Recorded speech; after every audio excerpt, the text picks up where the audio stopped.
So, welcome back to A Memory of Ashes. What happened 2 weeks ago? As the party woke up from their rest inside the hollow temple, they made their way deeper into the cavernous depths under Eldkeep.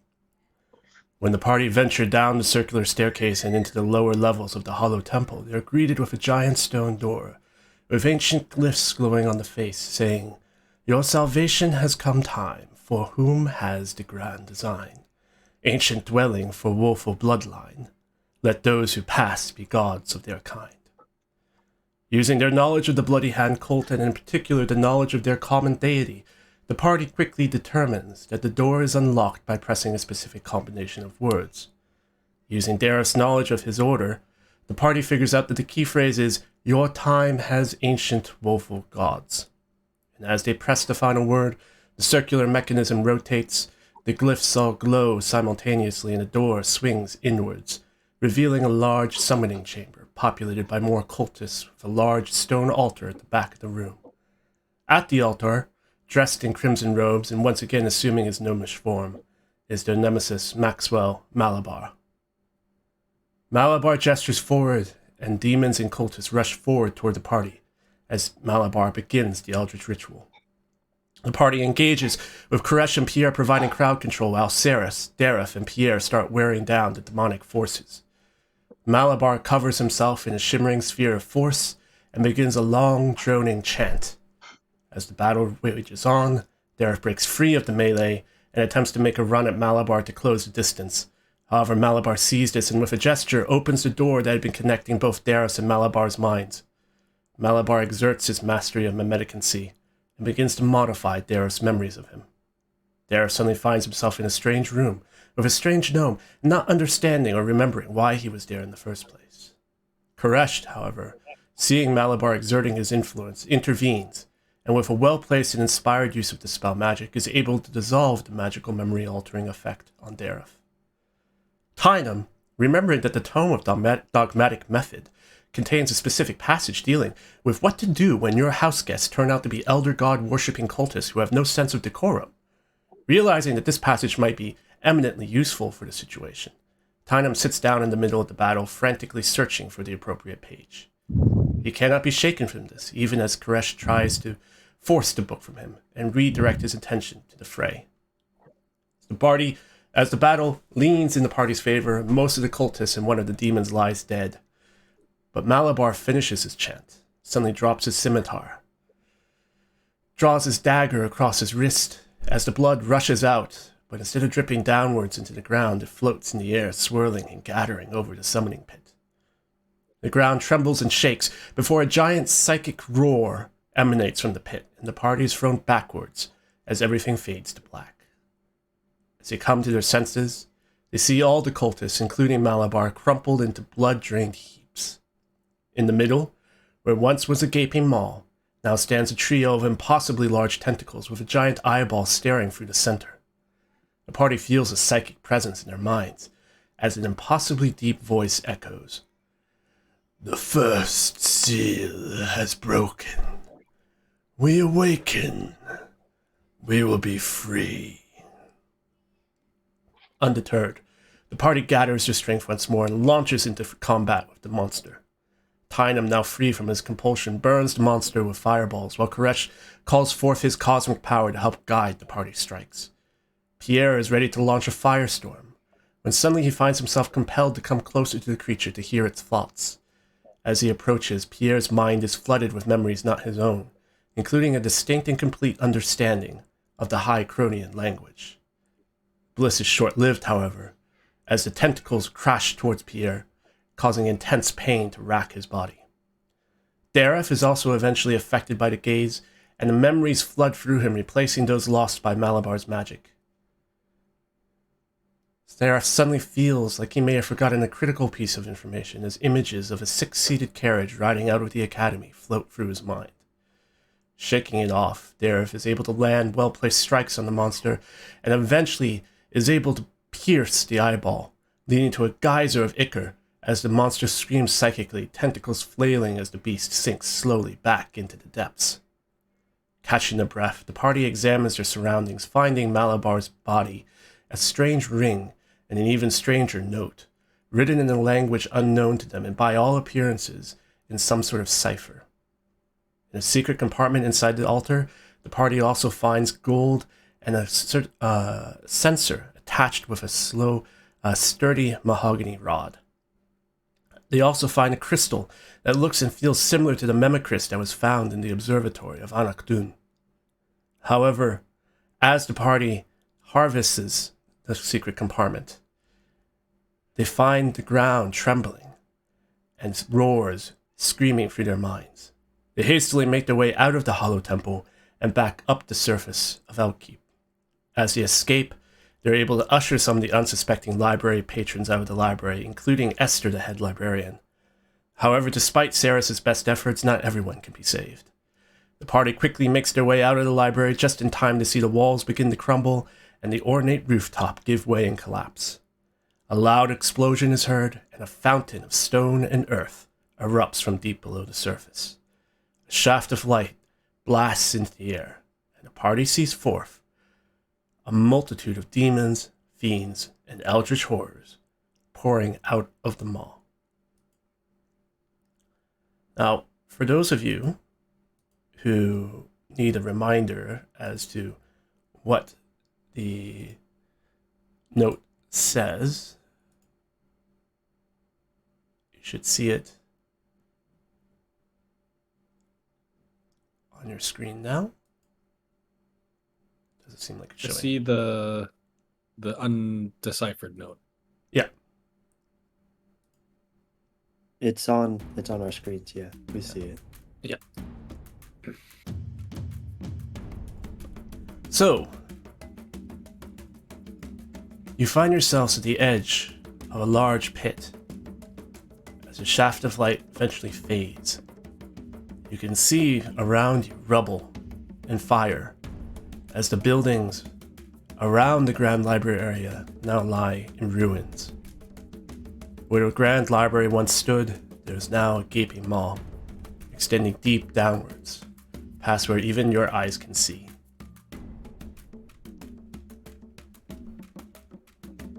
And right now they're like all just flying out. Like, is there, in terms of numbers, are we talking like tens of them or like hundreds, thousands? We're talking about probably more than tens, probably hundreds. Okay. And you can hear also, as the city begins to burn, you can see the screams of people, of the villagers and townspeople, and city folk alike, as the demons start laying waste to the areas around the city.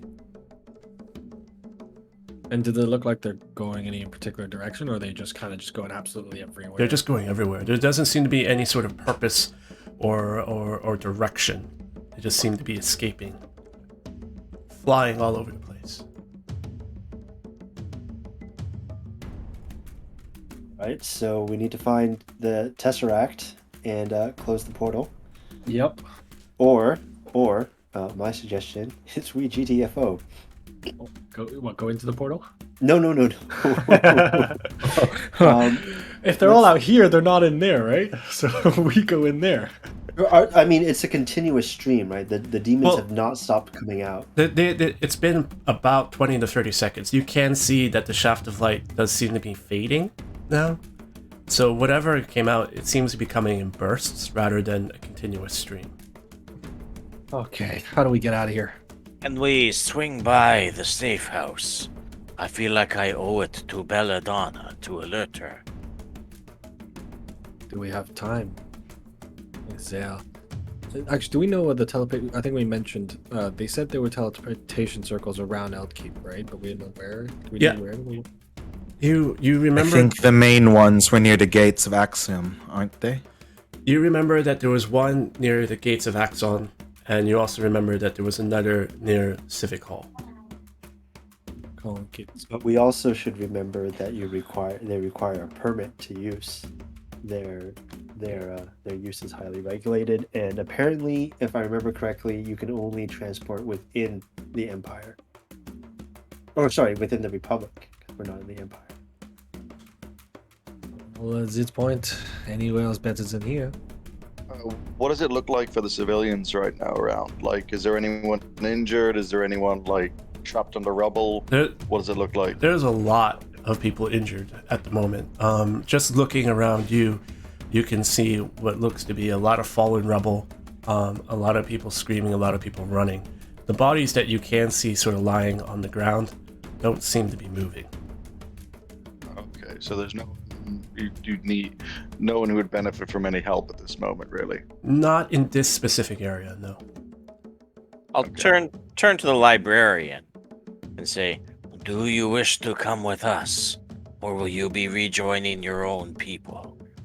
No, I have to check on my family. Yeah. They're out in the eastern part of the city. Thank you for saving me, but I need to go. Stay safe. You too. And with that, she sort of she seems to be a little bit in shock from this whole thing, and so she just runs off to the north east around what used to be her library. Come, no more discussion. Let's hit the safe house, gather our remaining possessions, warn Belladonna, and then get out of the town. Rush is Does it, gonna look at the demons are flying too, right? They are flying, yeah. Okay, They're so mostly there's, like, flying, actually. demons. Okay, yeah. So Koresh is gonna look at all the flying demons in the sky and the growing conflagration that is this area surrounding Eldkeep to kind of give Dareth a deadpan glance and say, "Well, I'm pretty sure that she won't need warning very soon. But if we must collect our gear, then let's go quickly."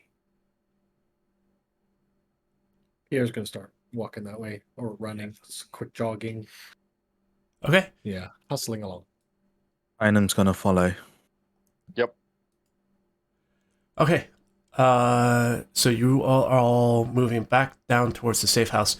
You can see that as you go down through the safe house, you can see that the epicenter of the explosion was still clearly the library, but you can see that this chaos is now spreading, and it's spreading quick throughout the city. As you reach the make your swamp? way southwards down towards the safe house, you can see that you are at the moment still able to outrun the spreading chaos. But you can still see that there's damage even at the outer parts of the city. Some of the trees have fallen or shaken loose. Some of the buildings have collapsed. And as you approach the road or the street where your safe house is, you find that some of the houses, although House 42 remains intact and standing, some of the other houses around the area, not being well constructed in the first place, have also collapsed. And you see rubble and wooden beams blocking the road as you are trying to get to House 42. You do also hear the sound of cries for help. And in particular, you hear one plaintive voice come out and say, "Help! Help! He's trapped under the rubble! I can't lift it!" And the rubble yeah, is so it's- blocking our way, right? We can't go around it. You could. It would be difficult terrain, but yeah, I mean, you could ignore it. Saris was going to run up and go, "What's the situation?" Right. Saris, as you approach, you can see that there's an elvish woman, right? And sort of, you can't really tell ages with them, but she points down towards this pile of what looks to be a large wooden beam, and then a lot of other sort of wooden branches and shrapnel and other things. And you see sort of a younger, probably only like, 15, 16-year-old elvish boy, right? Or what looks to be a 15 or 16-year-old elvish boy trapped under what looks to be a relatively large wooden beam, and he goes, "My leg, it's pinned under this beam. Can't get out." Okay. Ceres is just gonna basically run to the beam and yeah, I'm gonna try to lift it up. Yeah, give me a strength check. I'm okay. Do you mean athletics? Yeah, you can do athletics. Yay! Okay, is anybody gonna help? Uh, Um, I I'll could help. try. I've Well, if you're assisting, then what that means I'm- is, Ceres, I'm you have proficient. advantage. Yeah. Okay. Oh, again. That's hey. yeah. Hey. And so with the assistance of Dareth and Tynum, Ceres, you're able to lift up the steel, the wooden beam, just high enough and tall enough for the others to sort of pull the boy out from underneath the rubble. You can see that the boy is, relatively injured. His leg is seems to be broken. Right, there's bruises and scrapes all along his arms, but it's mostly his left leg that seems to be. Laying on. Yeah.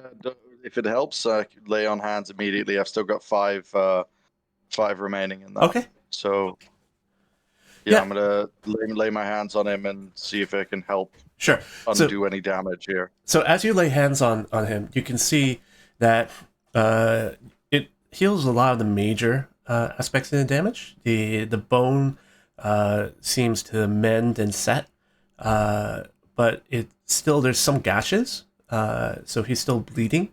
No longer life threatening, but he still looks a little bit worse for wear.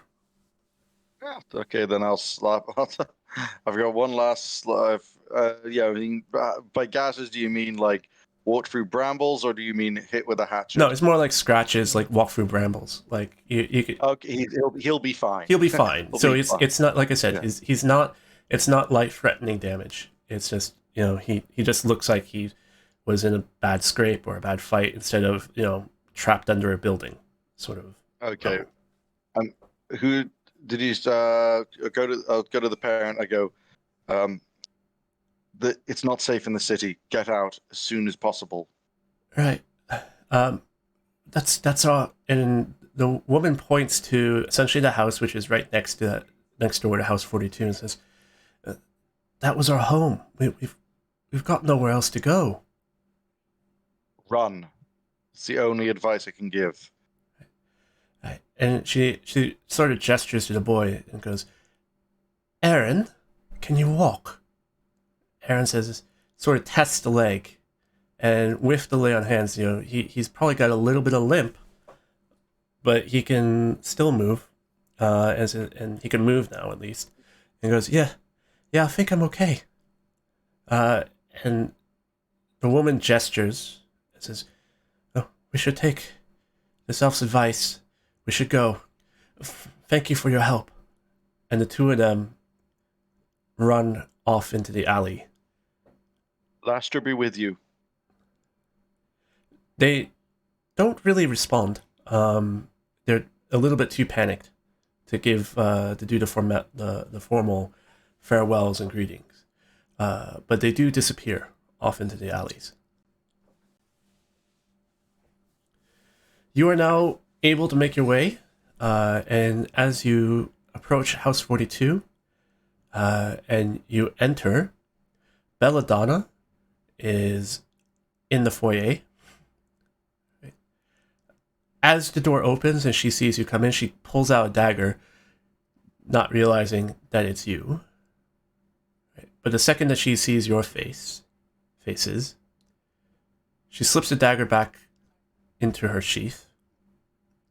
Goes, "What the bloody hell did you do?"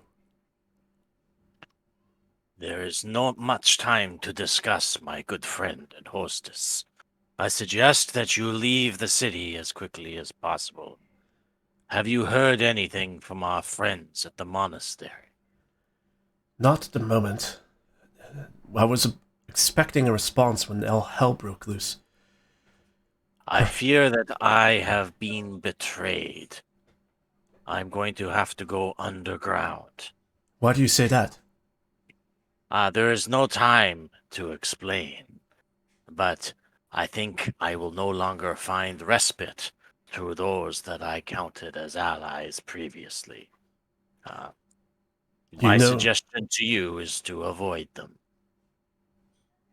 Okay, Dareth, just as a reminder, you do know that she is also a member of the Order, right? Yes, Yeah. but I think that someone within the order has betrayed me, Right. Got it. and I'm warning her that Yeah. she may also be in danger. Sure.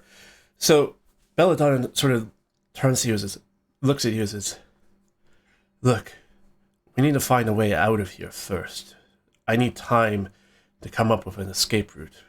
The gates are not an option at the moment. With all the number of people trying to escape Eldkeep, they're all being funneled through the gates. It would take us too long, and it would be too obvious for us.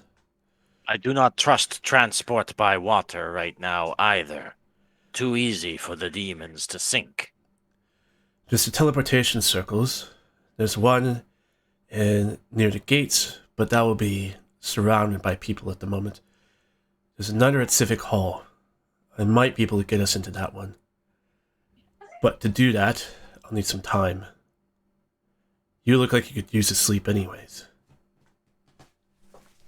Definitely, but I do not know how much time we have. The city will soon be overrun. Yes, well, the house can take a little bit more punishment than it looks.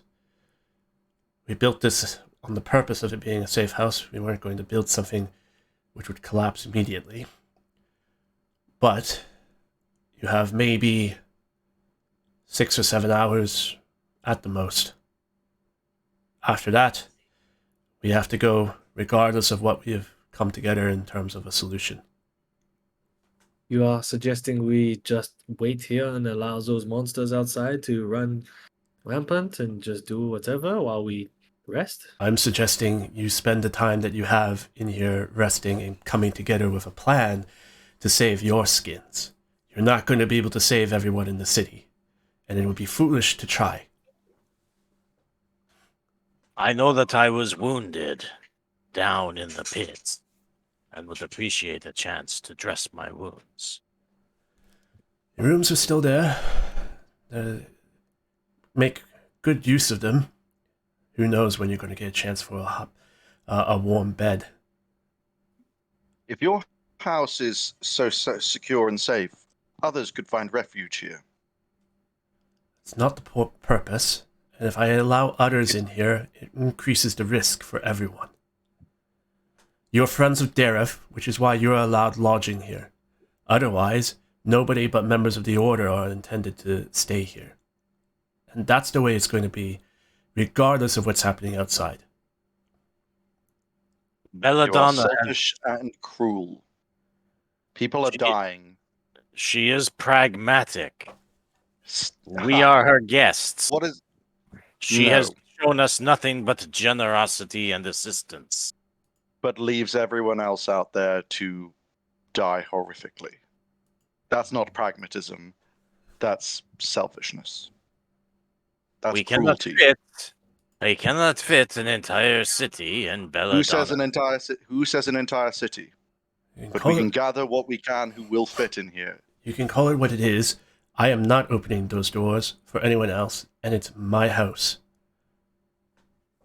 Unless we have another way out of the city, I suggest we listen to our hostess.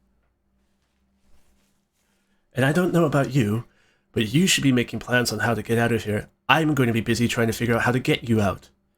I don't have time to babysit and act as nursemaid. Come, let's go upstairs. I think there's some things I must explain to you all.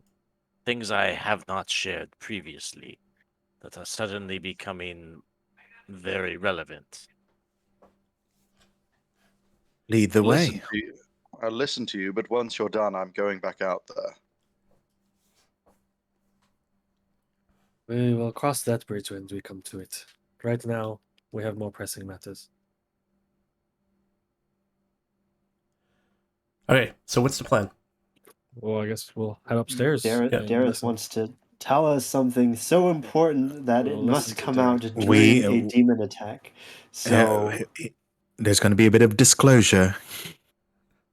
and also, I mean, we haven't had a chance to. Oh, sorry. I guess Koresh would say that, like, maybe it's not the worst idea to rest because, we found some information, found a note, we have a ring, we have some magical items. We have no idea what these are and how they're related to the seals Yeah. and Malabar's plans. And if we don't know where to go next, right, then escaping the city is not as useful, right? We have to know where we're going next. Yes, we do need a plan of attack. I believe the starting point is the note, the coded note that we have recovered from Malabar. Yeah, so this is where I want to ask you. I know out of character, I gave you the note, which, out of character, I spent a lot of time on, and you guys cracked in about less than an hour. But in character, would you have had time to crack it just yet? No, we would have grabbed it and ran. Yeah. Yeah. So Yeah, that would so be. could we use this rest as our time to yeah. discuss it? And given that you cracked it in real life in about an hour, I would say, it wouldn't take Pierre much longer than that to figure out the cipher. Pierre will spend most of that rest doing that anyways. Yeah, I'm not resting. Like I say, if I come upstairs, I'm going to ask, well, what is it? Is what she's going to ask. Right. To Dareth. Like straight up, just go, what is it? All right, I've got to rethink this because we haven't cracked the note yet. And Do you want to save your special confession for another time? it's kind of tied to the cracking of the note. Well, Okay. I mean, that's the okay. If we don't know anything else, then Pierre would be hyper focused on wanting to crack it, so that he would have sat down right away and got to work to it. So I mean, yeah. What time of day? What time of day is it right now? It's about late afternoon. Sun is around, still high in the sky, but it's getting ready to set soon. All right. Ceres is going to turn to everyone and go, I can't stay here in good faith while people are suffering outside. It's getting late in the day, so I shall go out, help who I can, find somewhere safe to rest for the night, and I can return in the morning. I only hope you're all here when I return. Unless you have a perfectly safe place to stay and you choose to stay out And there. others do not. That is the point. Others do not, and none of you seem to acknowledge that. Serious, you are no use to anyone dead. And no one is used to anyone dead. No one deserves it. These people do not deserve our neglect. Now, that is your choice. That is fine. One day you will find peace with that. I cannot. So, Ceres, as I say, you might need to look at the bigger picture here. yes, that's what every tyrant in history has said. I can't do that. People outside need my help now. We're not tyrants. What we're looking No. to achieve is the saving of every city. Yes, There, but I don't have to do it this way. So, as I say, I will be back in the morning. Hopefully, I am. But, as I say, there are screams outside that I cannot ignore. We do not accomplish our goal of preventing the other seals from opening. The terror and destruction visited upon Eldkeep will happen upon every city in the land. Indeed, Not to and mention, I hope that others, when that happens, will stand up and help each other, then stand aside and maintain refuge only for themselves.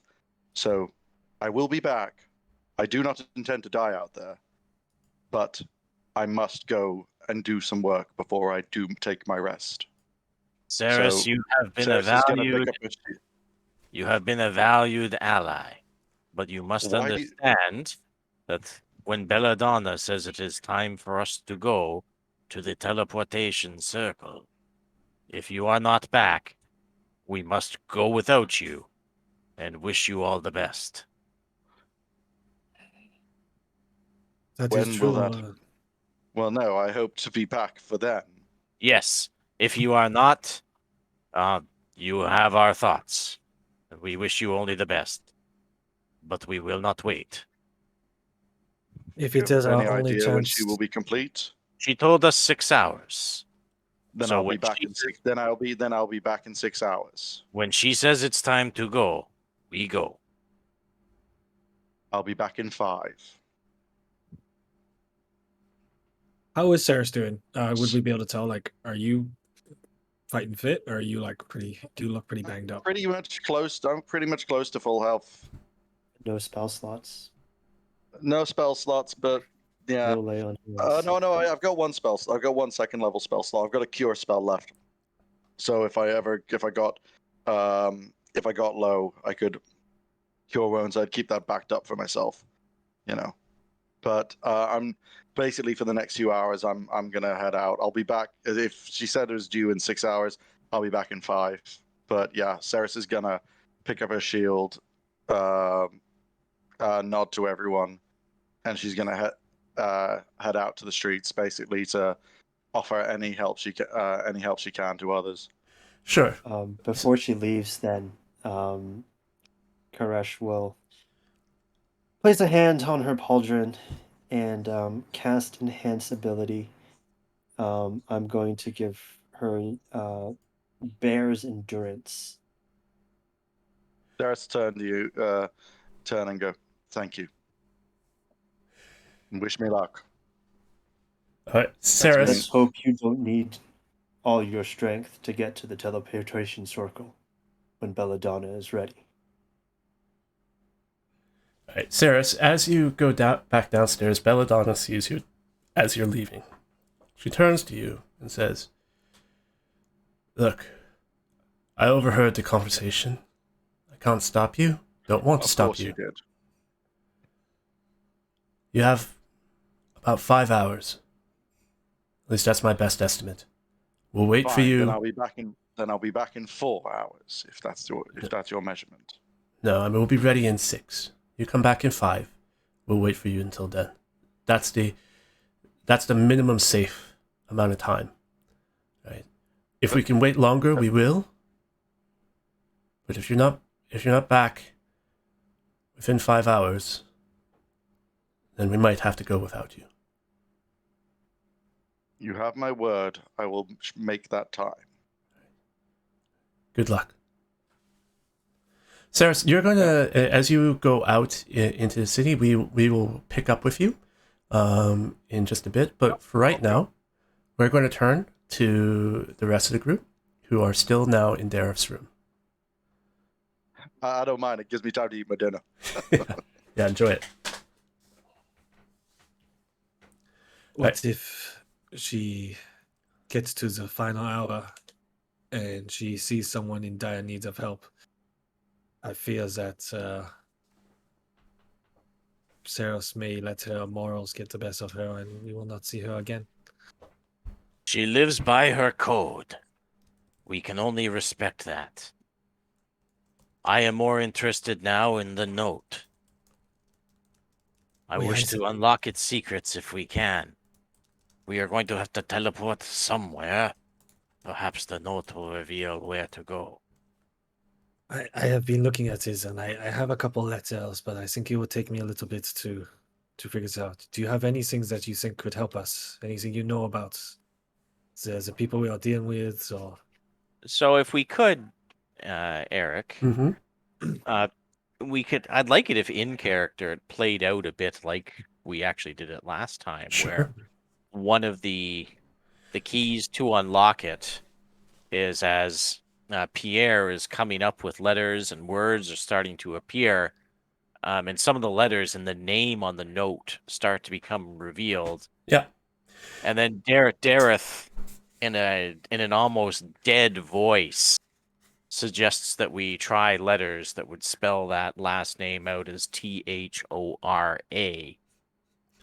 Yeah, In a voice that says he hopes that this is wrong. and Pierre, Only to have Pierre Yeah. say, Yeah. The, yes. Give me 1 second, and then taking those letters, he starts plugging into the other ones. And saying, yes. I think that was it. Who is this? What is his name? How do you know this person?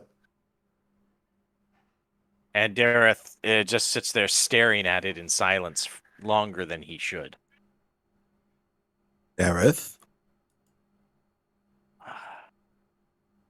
I'm sorry. And with that, he's going to pull out the sending stone that you have seen him using from time to time ever since we were at the academy. And he says, I think you all know that I serve the Order of the Dusk's Embrace. From the beginning, I've been in touch with my order. It was they who sent me to the academy in the first place. It is they who wanted me involved in trying to destroy this bloody hand cult from the beginning. And I have been in touch with them. Until about the last week, they have stopped responding to my messages. Thora is what we would call my handler, my mentor.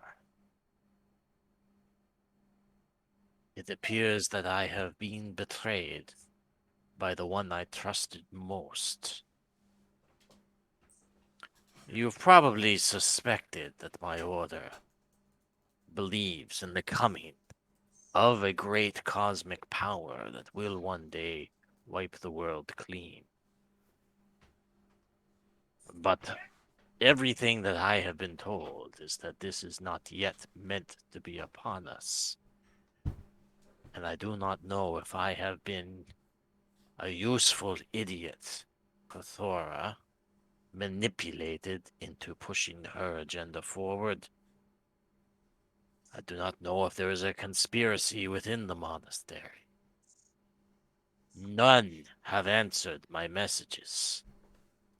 I do not even know if the monastery stands. But if Thora was working with Malabar and betrayed us to him, for the first time, I feel I am truly alone in this. Just for context, do you want to post the deciphered note Yes. for yeah, us Pierre. all to What does the read? deciphered note say? It says, Awakening has begun. Take the key to Eldkeep and break the first seal. One of the Order may find you. Kill him. They must not know. Thora. I'll put that in our chat. So you are saying that your order sent Malabar here to break the first seal and to kill you. If not my order, then certainly one within it.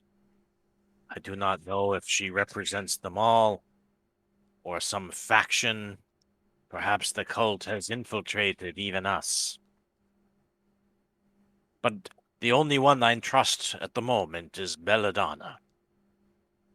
Beyond that, how can I be sure if they are with us or against us?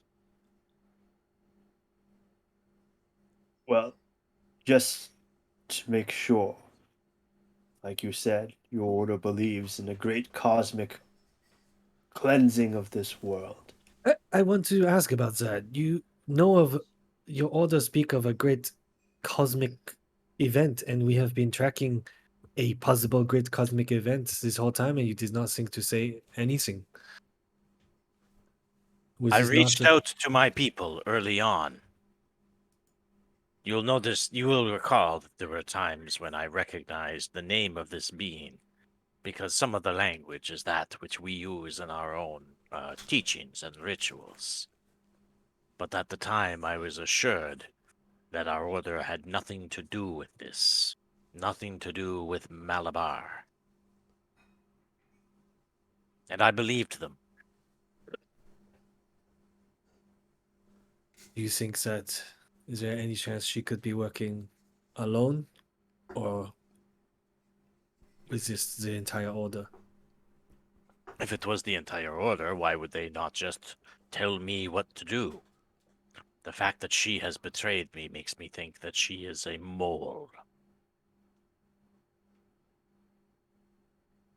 Well, I guess we are your new order now. Is Thor the only one that you can get in contact with in your order?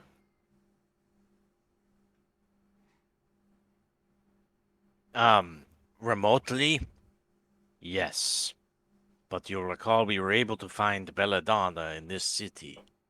If we go elsewhere where the Order of the Dusk's Embrace operates, I may find others.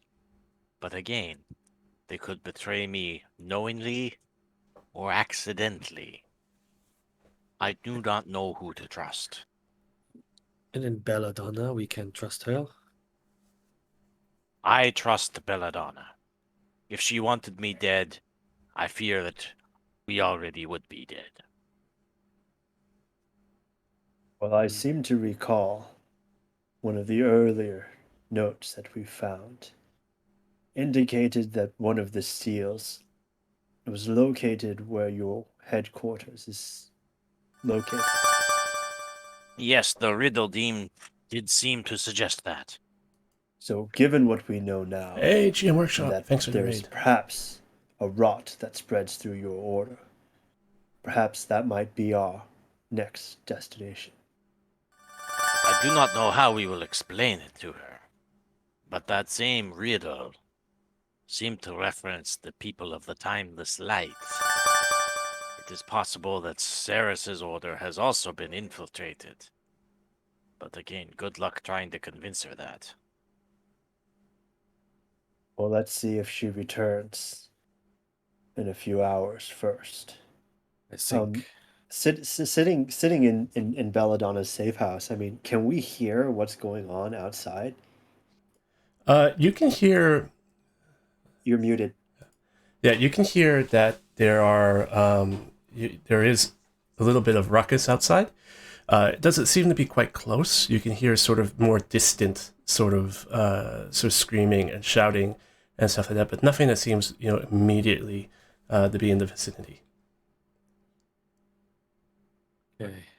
And just for everyone's reference, the note that we got from the triptych reads as follows: 5 keys to set free as jail and tear asunder this world's veil. 1 held fast in Eldkeep, 1 by the left hand of the beast, 1 held by dusk, the other by light, the last in deepest heart of night. What was the first one? 1 held fast in Elder's Keep. That one's Okay. kaput. That Okay. one's gone bye-bye, thanks to Malabar. The other leads that we have that we should know the locations to is 1 held by dusk and another by light. Mm-hmm. One, of course, being the Order of the Timeless Light, Yep. and the other being the Dusk's Embrace. And then we've got So, Black of Night or Darkest Night, or whatever. yes, no evil shall escape my sight. No. So, Dareth, do you know the location of your Order's monastery? Of course, I was raised there.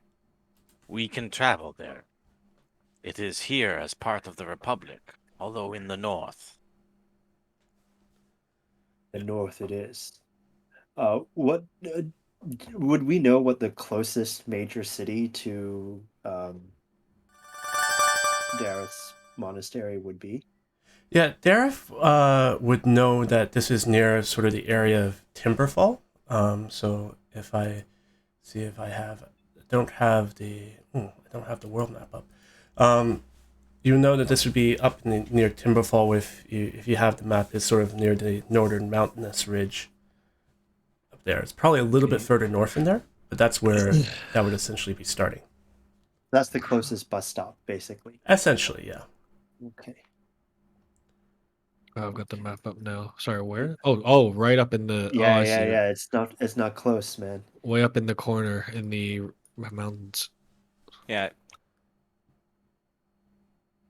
Koresh might like it, you know? This is basically like the Idaho of the Republic up there. Sure. More the Montana. I'm more of a Ruby Ridge kind of guy. But yeah, let's. Okay. We might want to, while we're doing this little powwow, perhaps since you trust her so much, Dareth, why don't you go down and tell Belladonna that we'll need passage to. Sorry, what was it again? Timberfall. Timberfall. So Dareth will, before going into his trance, he will seek out Belladonna and tell her that if we are able to use the teleportation circle, we're believing that is the direction we're going to be traveling. And the closest she can get us to Timberfall, the better. Right. And again, it's at this point that he would share with her the note. And he would show her Thora's name on the note, and specifically the part that says that Malabar should kill me. Where did you find this? We found this on Malabar's body. That's not any language that I know of. It must be their own cipher. How did you crack Indeed. this? Pierre's a particularly intelligent man. He attacks riddles the same way he attacks gears and pulleys. It really wasn't that hard after you get a couple letters and it was. Oh, I'm not there. Never mind. You're downstairs. Pierre's saying this to himself at home, upstairs. Yeah, this is That was the actually voice pretty in his easy. head. The voice in his head says this. Yeah. Well, this is disturbing. I did find it strange that there were reports that Thora was in Eldkeep, which is strange to say the least. But I'd have no way of tracking her down now. So maybe it would be best to report in with the Order in Timberfall. I can make arrangements and see if I can get you passes into Civic Hall. If it's all the same, yes, get us into the Civic Hall and out of the city. We're grateful.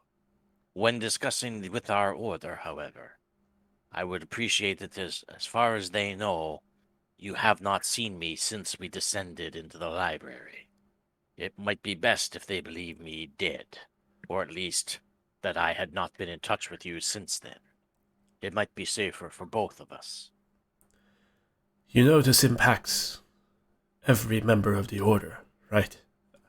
I would be remiss in my duties if I didn't report it. I understand. You can only make your own choice. I fear that we have been infiltrated.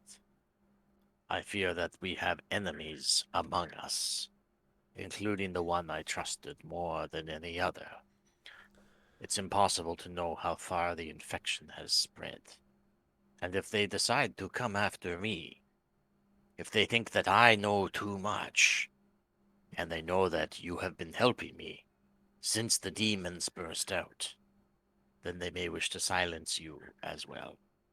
So I advise this, as I said, for both our safety. But it is your conscience.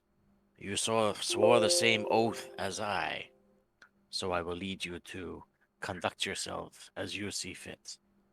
In the meantime, we are grateful for your assistance and your loyalty. And if you'll excuse me, I do feel the need to go into the trance. Right. You go rest.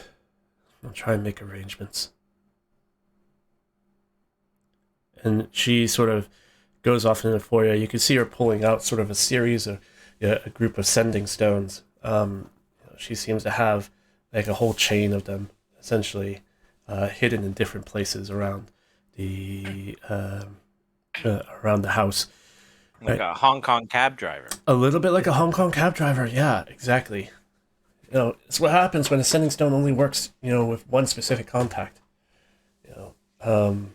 But is there anything else that you guys are going to be doing before you take your rest? Yeah, I'm It's a going to short spend rest. a little bit of time casting augury as a ritual Mm-hmm. to discern how Saris is doing. Okay. And you cast your star globe, and you take a look, and you can see that it is coming up wheel. All right, well, she's going to be fine. I'm going to just take a nap. Yeah, she's going to be okay. Okay. Seems Anything else? Tynam's going to meditate again on the ways and the method of getting there and back again before he takes his sleep. All right. As you are starting your meditation on the ways, Titan, something crosses your mind. You recall there was probably a passage in that tome of dogmatic method about what to do if your city is overrun by unwelcome visitors. So instead of spending that time to meditate on the ways, you will now be spending that night looking for this passage. Okay. Until he falls asleep. Until he falls asleep. You'll still get your rest. I was gonna But- say you can exhaustion because of that. That's the I- shittiest book. I technically could, but I'm not going to do that. Pierre, anything else that you're going to do? Yeah, Pierre's actually, now that he can understand Hycronian, Mm-hmm. that's kind of running on his mind, and so he's going back through everything he's written down and he's ever seen through his travels. Of every time we saw Hycronian, he jotted it down, and now it's just completely just like analyzing and ciphering everything. Yeah, okay. Anything in particular stand out that isn't already like well known? At the moment, based on the materials that you have, no. The stuff that was important was already translated by the rest of the party. In particular, the pages of the book which discussed the various different keys, the passages in relation to the various different cycles of Chronia and what's happened. All of those seem to be pretty much as the party described it.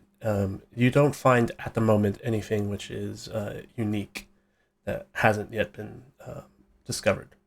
And he will go back to the tome he found in the underground recently of the pyroclasmic studies, and just then read through that. Okay. I was going to ask, in my inventory, I have a ring of mind shielding.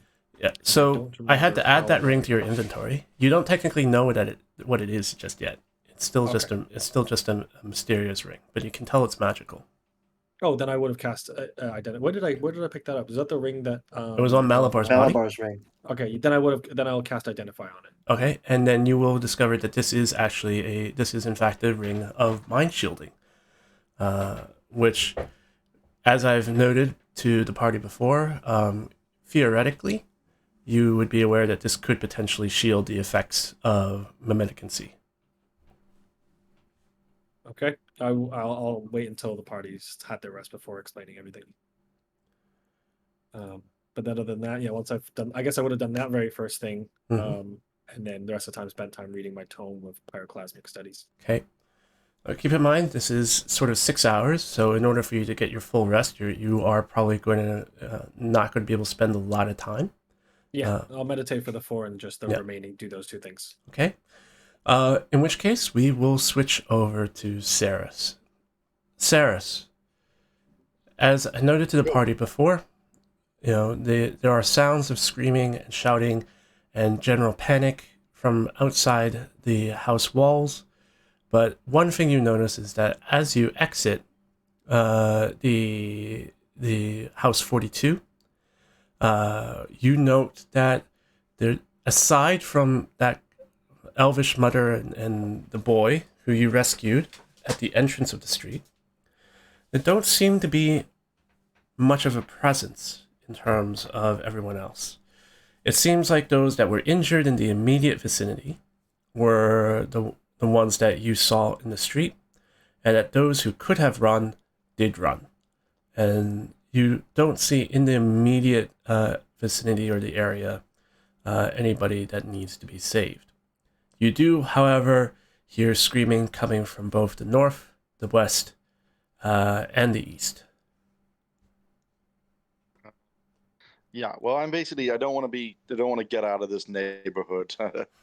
I don't want to get like trapped on the wrong side of town. Okay. So probably heading north's not a good idea because that's going past the tree and that's heading towards the shitstorm too much.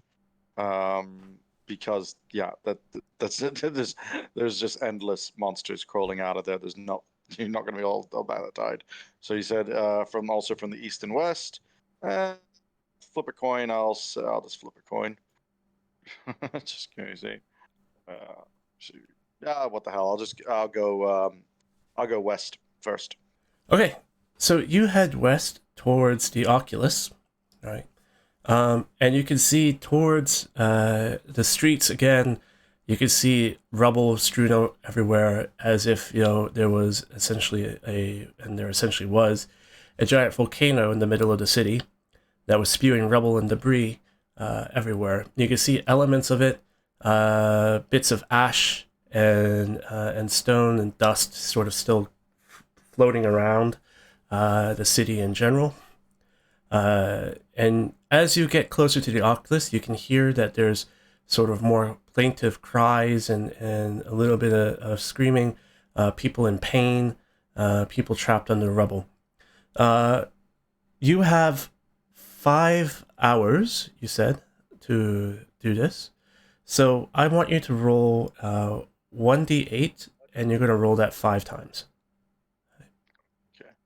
Yeah, what I'm doing as well, I'm not just running in there trying to Hulk myself. Basically, if I see anyone able-bodied, I'm going to be trying to like grab them to like, get Okay. involved. All right, so I'm going to just D8 5 times. Okay. And then also, if you are going to try to encourage people to help out, give me a persuasion check. Okay. I just wish I hadn't used my channel divinity. This would have been a perfect time to use that. That would have been the ideal time, yeah. But Yeah. it is what it is. Here we go. Okay.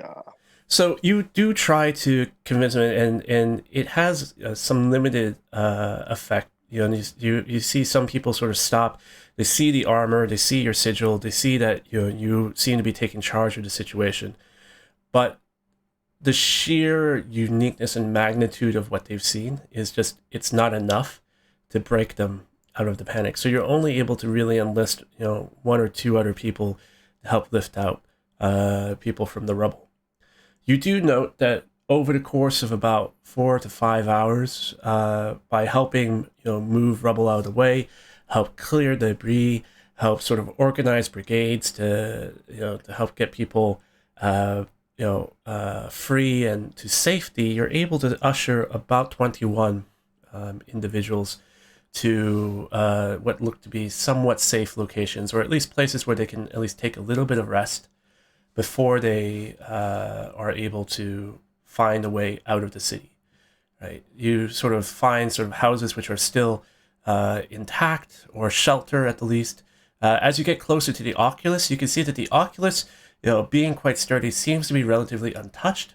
And you can see the gnome at the front of the Oculus opening the doors and ushering people in as a sort of a safe haven.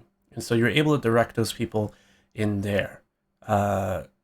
But aside from that, is there going to be anything else that you are wanting to do? No, that's basically it. My whole thing is just getting out there and getting people to safety. That's the whole thing. Okay. So after that's done, what are you going to do?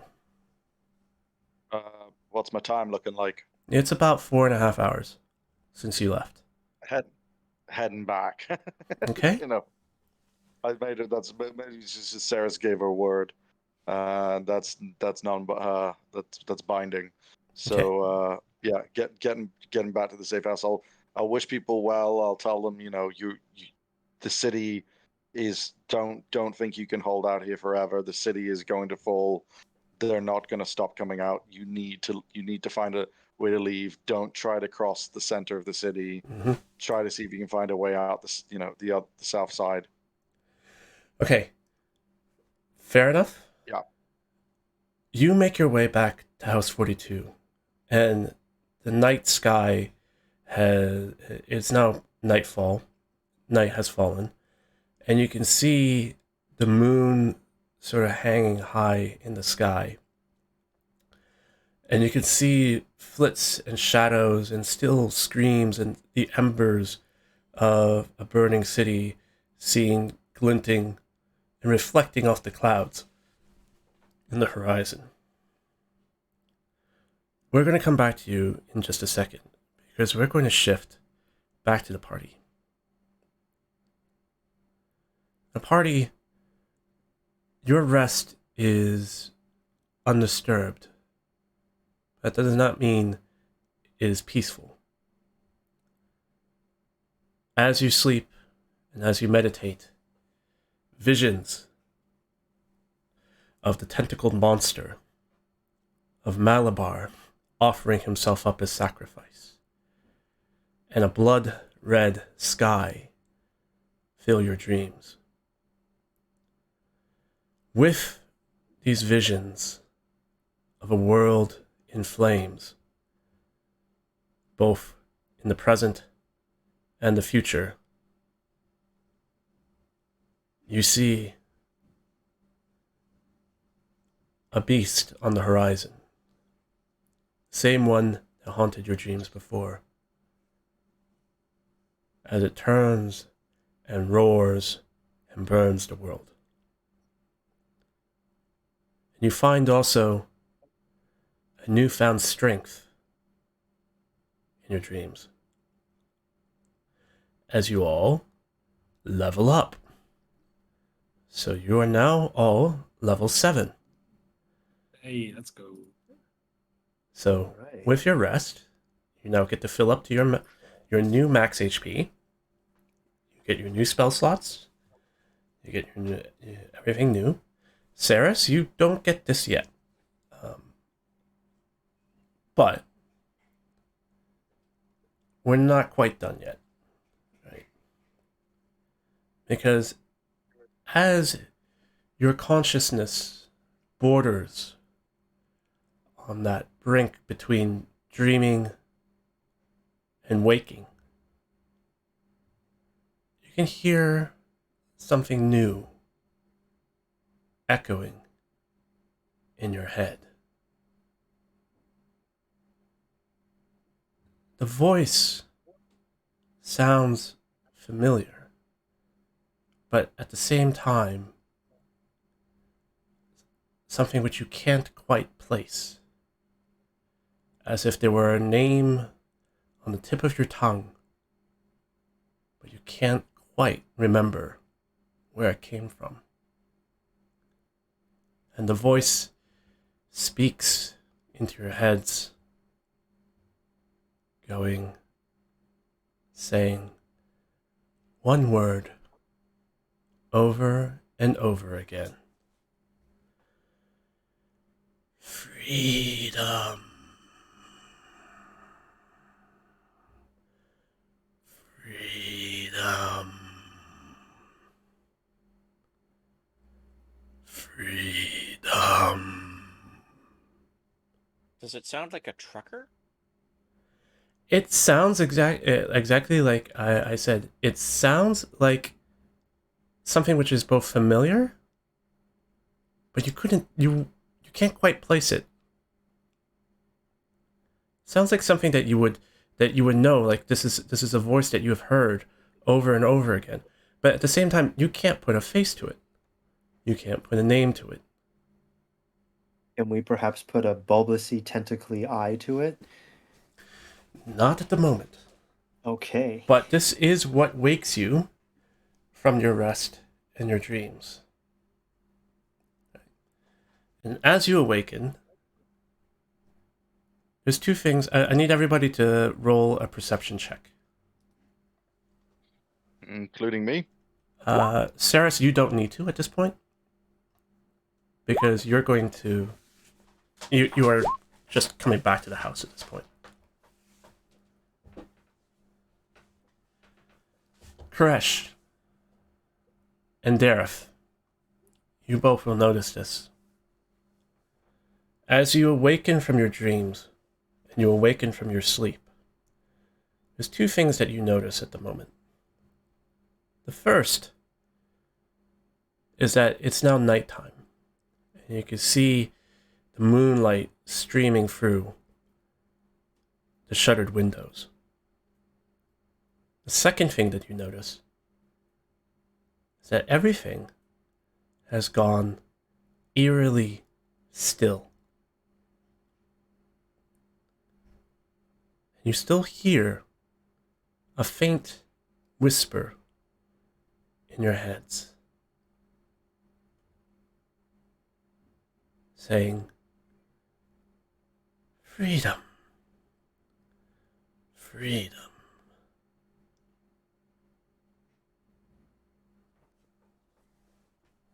I'm going to telepathically reach out to Koresh and say, by the look on your face, I suspect you also hear a voice in your head, and I don't mean mine.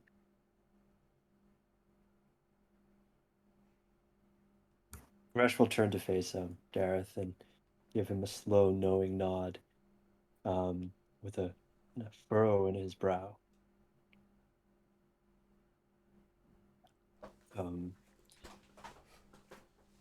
We should check on and see if Saris has returned. I hope she is safe. Saris, as you make your way back towards the safe house, you come back towards the street. You come back towards close to House 42.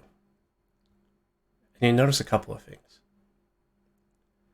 When you left House 42, there was nobody else in sight. But as you approach House 42, again, as night has fallen, you see several figures scattered all around the street in different spots. And they're all facing the same direction. Facing House 42. And they're all standing. And they're all very, very still.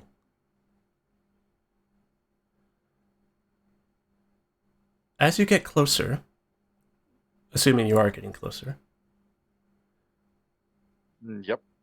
Well, as yeah, you get outside closer the house. to House 42, you notice one of the figures seems quite recognizable, in fact.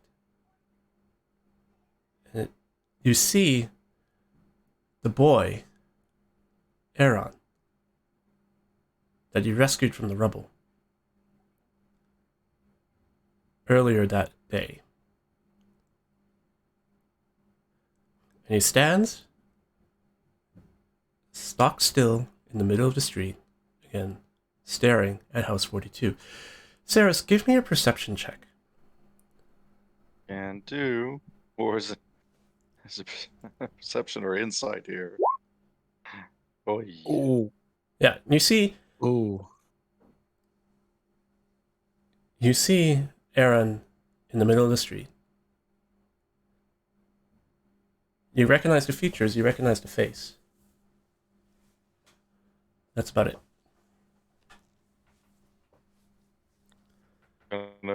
So everyone's just they're staring off in the distance or staring at the house. They're all staring at the house. Okay. Gonna just non-aggressively, just gently just walking forward towards the house. Okay. Are they all just blankly just like Are they in a trance looking? Yeah, they basically look very neutral. Not so much in a Do an trance. insight check. You can. Insight. Yeah, give me an Sorry. insight check. Okay. Right. With that insight check, I'll say you're able to see as you get closer to one of the figures that's staring at House 42. You can see a blank expression on their face. But as you approach, the figure, without turning or facing you, says, "Hello." Again, with no change in their expression, and still staring at the same spot. Ceres, a bit perturbed, being, "Can I help you? I think you should go to. You should be going to, heading for shelter. It's getting dark."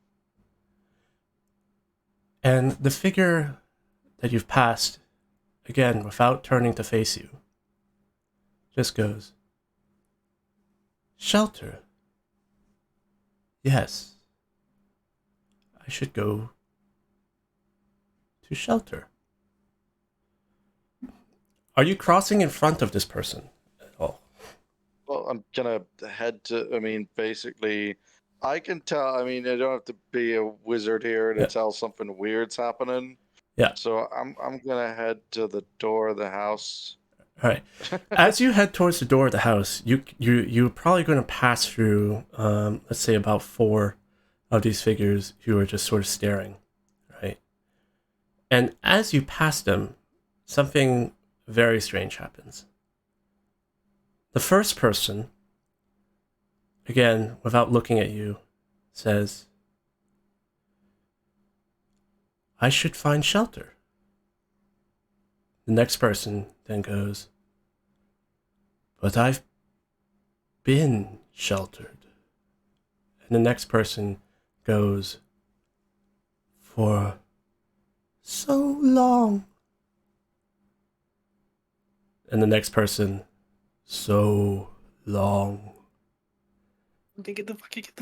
We're at the door. And now you can hear sort of the chant. But oh, sorry, go on. Now you can hear sort of the chant from all of the figures, including Aaron, going in a multitude of voices. "So long, so long. Freedom." Probably isn't gonna work how I think it will but can I do a divine sense as I'm making my way to the door? Okay. Just check if there's anything. What does Divine Sense Ooh. detect, just as a reminder? I know that's probably not going to work on these, but it's the kind of thing I would do is to know the location of any celestial fiend or undead within 60 feet. Within 60 feet, your Divine Sense does not ping. Okay, but I know something's. I'm getting to the door. Inside the house, can we now hear this chanting? You're starting hearing something. It's not a loud chant, but you definitely hear something, and you can also hear in your head, sort of the sort of freedom, sort of. This chanting Yeah. in our who it's only Koresh's head. Sorry, It started off with Koresh and Dareth. I would say, as it has gone on, I think Tynum and Pierre, you're also starting to hear this now. And this is while we're awake, not during the sleep. This is it. Yeah. Koresh is gonna head to the like a window and just peek outside. Yeah. And as you peek outside, Slit. you can see again exactly what He Sarah accidentally sees. triggers one of the traps. No, I don't think Belladonna would be crazy enough to put a trap in your own room that she wouldn't trigger personally. But as you look out the window, you see into the street, you again see the sort of gathering of figures, and you also see Saris standing outside the house, sort of, at this moment, sort of staring at the group. of figures scattered around the street. Hey, ain't I'm making my way to the damn door. Yeah, you're in front of the door at the moment, Saris. Yeah, so Crush is gonna turn around and say, "Well, good news. Saris is back." But Well, there seems to be a large group of expressionless townsfolk standing outside chanting. Theos, did you see anything when you're on your way back? Saris is Saris still is still coming in. Saris is still she's not outside in the yet. house. She's not in yet. Oh, okay. Yeah, so if that's what's happening, Koresh is going to head downstairs. Is Belladonna in the living room or anything like that? You don't see Belladonna at the moment. Great. He saw Koresh saw Saris at the door, right? Yep. All right, so he's gonna tap his staff on the ground and cast Shillelagh on it. Open the door and with his staff pointed at whoever stands on the other side of the threshold, and he'll say, "Saris." All right. As you open, Koresh, you're opening the door. Is anybody else Yeah. going to be joining you? I would Yeah. go down. I'm more looking Yeah. for Belladonna. If we're all awake, I'd be down there as well. Okay, so Pierre and Koresh are going to be down there. I'm kind of relieved that Koresh knows how to open Belladonna's door. I was worried. That I mean, it is a Only normal like the door. 6 or 7 deadbolts and locks. Is it though? Yeah. he's using all his arms, so I think Koresh, are he's you in all like right. are you in like a defensive stance as if like you're waiting for someone to come through the door? Oh, dude, I cast Shillelagh. It's Yeah, it's okay. noticeable when I do it. I'm pointing my staff at Yeah, Saris, yeah. as Pierre's got all hands pointed at the door as well. because it's freaky. Like Yeah. like townspeople when their town is under attack by flying demons don't do that. And we could see them, or we heard the chanting. You can Like, is see If them you look too. out the window, you can see him. I was just wondering if she was boarded up or anything like her house. No, I mean, I wouldn't try to climb out the windows, but you know, they're basically just wooden shutters. Okay. Yeah. I'll be next to Koresh, ready to blast the first scary thing that comes through. All right, If you see Tarnum. Saris, make sure she is of Dynam's- her own mind. So just the layout of the room, where the doorway is there a staircase that I'm standing on? Yeah, I'm you're not still coming all the inside way the in? house. There'd be a staircase leading down. Okay, so I'm on the staircase. I can see them clustering around the door, and I'm also just getting ready to firebolt. Okay. I'm going to move you all now.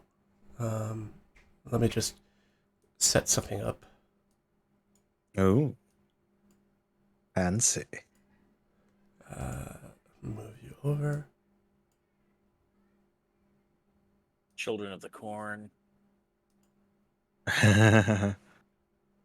Yeah, there's They're still holding like 12 gauge. implements. Yeah, there's still 12 gauge shotguns, right? Just load them up. And again, you see in front of you as you open the door, you see Saris out there, and you also see a group of what looks to be, city folk, townsfolk, and you do recognize that the one in the middle seems to be Aaron, as the person that you rescued from the rubble. Can all of you roll a perception check? Those of you who are outside. So, Dareth, I think if you're searching for Belladonna, you won't be Tynum. If you're inside looking out, you probably won't either. Okay. So that would be Pierre and Koresh. Okay. Saris, Koresh, and Pierre. I think the three of you. And Saris, you now notice this as you sort of stare a little bit closer at Aaron. When you pulled Aaron out of the rubble, and even after the lay on hands, remember I said that he looked like he had some bruises, or it looked like he walked through a bramble patch. He had some, scratches and scars on him.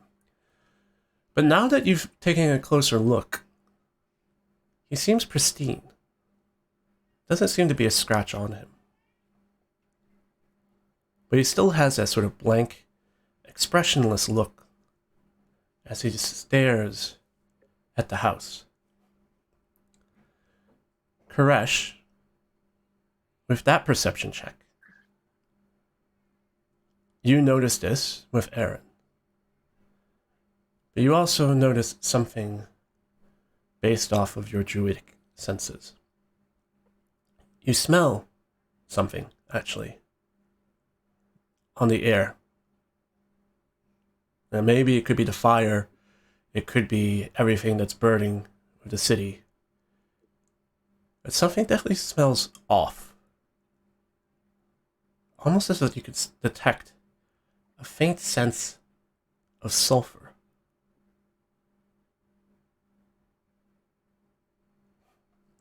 The figures Alright. turn towards you.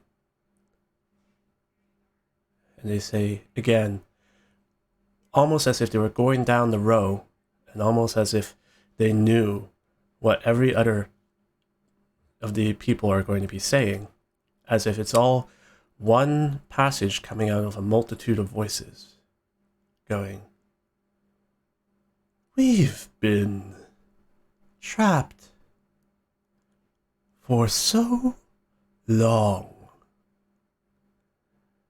We are free again.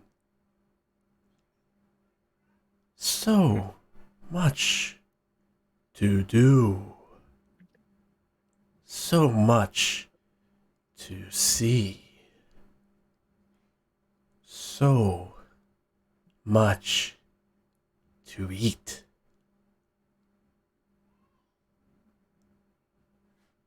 Ceres is. You now see, you guys will see her. She's like going to be covered, I'm assuming, in like basically soot and dust, and basically, what looks like what she's been doing, what she was doing for the last few hours, which is like hauling rubble. She, her armor's filthy, and she's basically looks at you and go, "I have no idea. I There's nothing like this out there. As I came back, they're all just standing here. They're All not right. in their right minds." All right. Koresh is going to raise an eyebrow, his staff still pointed at Saris, and say, "Then tell me, how many unarmed prisoners has Dareth killed since we started our journey from the academy?" You kill those prisoners? Yeah, one. I think I know about one. I think. Out of characters when you're talking, I think I only know about one. Let's go. I know he murdered a man who had no reason to be killed. Koresh is going to turn to Pierre and say, "Sounds like Saris to me." Of course, it's me. Ceres, She sounds a bit indignant, and she is going to move up to. I'm going to move up to the steps. I'm like, I'm not sure it's safe out here. As I say, these people are not themselves. Pierre's actually going to step forward and almost a little bit more aggressively point all guns at Ceres and just say, "Ceres, we just need to make sure. Do you remember we talked in the woods, just you and me? Yes, Pierre, I do remember. Do you remember? Could you tell me one thing that we talked about? Anything, so I know it is really you." It was in confidence. I'm not sure what you want me to say here, but I'm not announcing my personal details in front of the others here. That was for your ears and alone. I give you permission. I want to know No. too. Oh, is Why that the people talking right now? don't you come share your Yeah, memories with me? Well, look at that me. didn't Look in my sound good. eyes. Look in my eyes. Do I sound like them? And I'm going to turn and point. It's like, look at me, and then turn, look at them. Would you be okay if we killed them right now, Ceres? Of course not. Don't be Okay. ridiculous. And as you say It's the her. word killed, Yep, that's as you checks out. as you say the word killed, them all 5 of the city folk turn towards you and open their mouth gaping wide, and you can, as they open their maw, it opens wider and longer than any humanoid should. And you can see a green ichor flowing out of their mouth, plopping, dropping down onto the ground.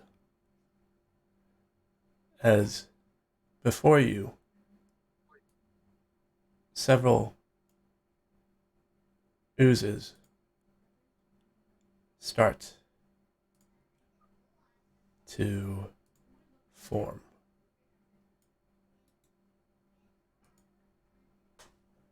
Oh dear.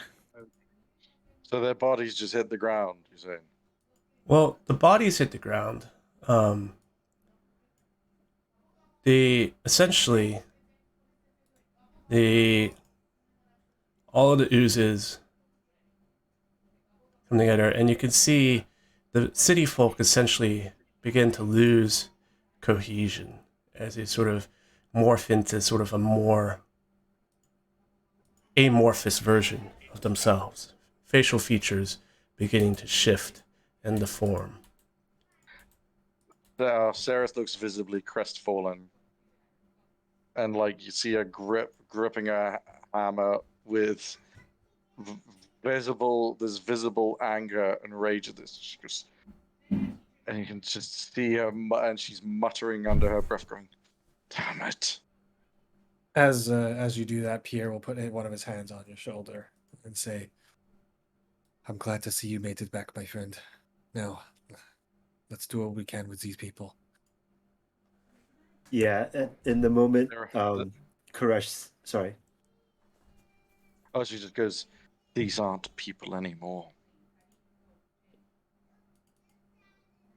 Okay. Yeah, and the moment the villagers melt, Koresh is going to call out and say, Dareth, you're needed at the front door. There's someone here for you.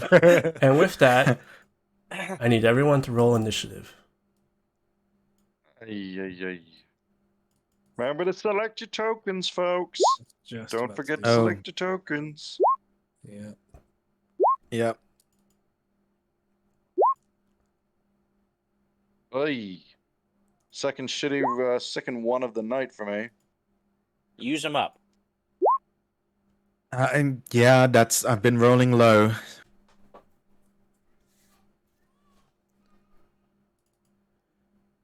All right, we are gonna play.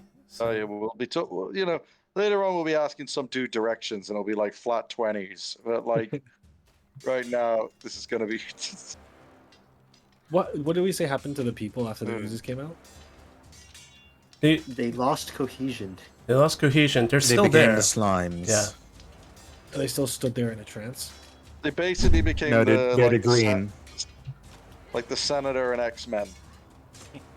No. Oh, I see. Nice. Oh, like Nice. yeah. So Gentlemen, the city I think folk we are know how to essentially- deal with these. city folk are essentially the ones in red. Yeah. You can see them, right? Yeah. Yep. Yeah. Right. Yeah. Ooh, let me know if I need to spend any of my action economy to do this. But Koresh is going to be looking for a thread between the oozes and the villagers. Yeah. So, Koresh, I'm going to say with your perception, you don't need to roll for this. You can see, now that you know what you're looking for, you can see a small thread wending their way back from four of these red oozes back towards a single spot around here.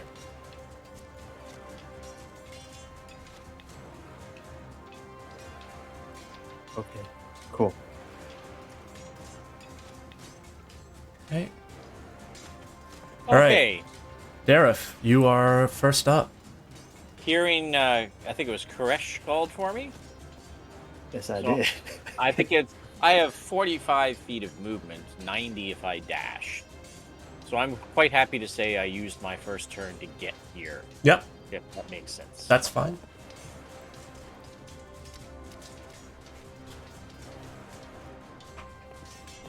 Okay. Yep. Anything else? Like I said, if I use my action to dash, if Yeah, you think that's that should be appropriate, enough. Yeah. then I'm done. Yeah. Okay. The one of these oozes will move forward. 15, 20, 25, 30, 5, 10, 15, 20, 25, 5, 10, 15, 20, 25. Just make sure that I got their movement speed right. Okay. So this one's only got 20 feet. So they don't go that far.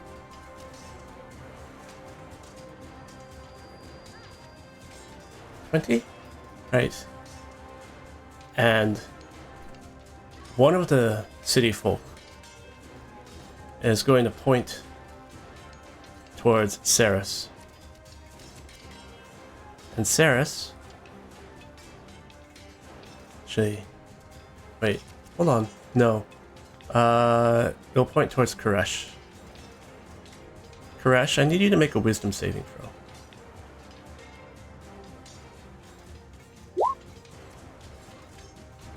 Oh, and that reminds me, I need to roll my Cosmic Omen dice for the day. That is 7, so that is... Whoa. Yeah, okay. So you're fine. You can feel a pressure on your head as if something is screaming out and crying for you to release it or to come with it, as if it's trying to charm you. But you're able to successfully resist it. You are fine. Oh, sorry, just 1 second here, by the way. It's been 5 hours, so everyone, it's still within 8 hours. Remember, you still have aid applicable, because that lasts for 8. Yeah, I think those who have aid already have it added to their hit point bars. That's the 10 hit points. If you took a long rest, if you take 5 hit points, but if you take a rest, it resets it on D&D Beyond. So you might want to check into your HP management screen. Sorry to interrupt there, but yeah, you probably want to check in there, because I know long rests tend to reset it. Also, point of clarification, the red oozes are the villagers, you said? Yeah. Okay. And the green are what came out of their mouth. Yeah. Okay. Koresh, it's your turn. All right.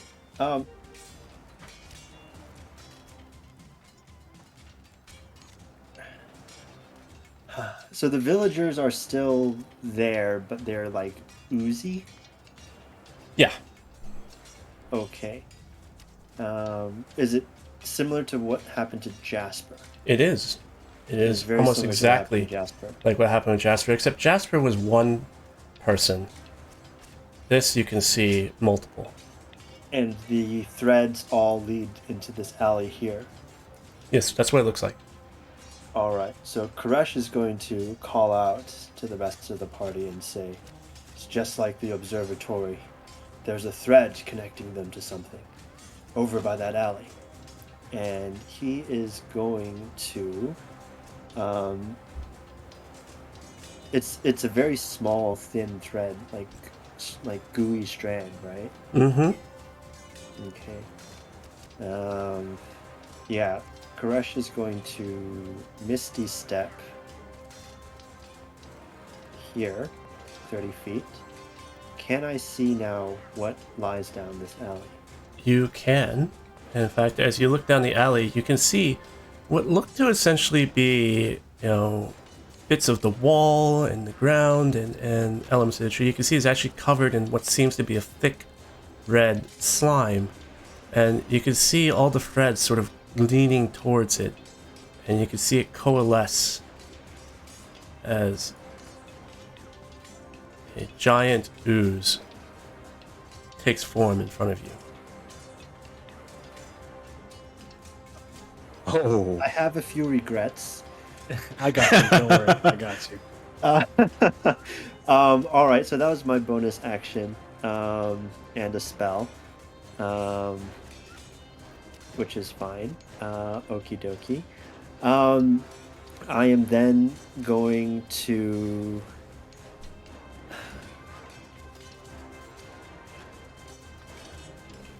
All right. I can get you out of there.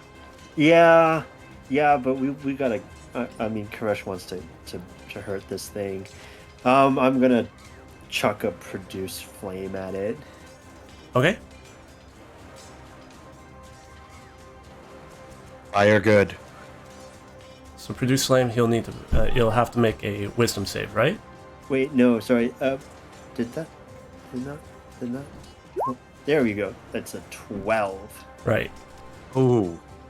So that's a wisdom save, or No. It's Dex a 12 to hit. 12 to hit. It's a spell that attack. is not going to hit. All right. Cool.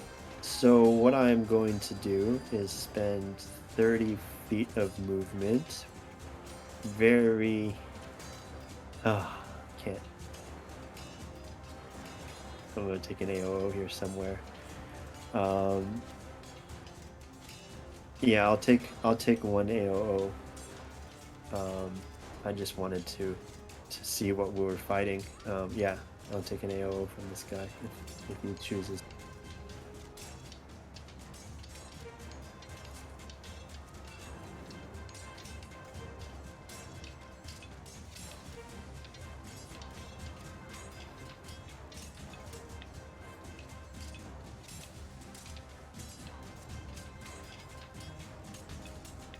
Nope. Thanks to Tynum's mom's shield. No, that is my turn. Okay, Crush has made it back, so that's not a concern. First I'll bonus action have my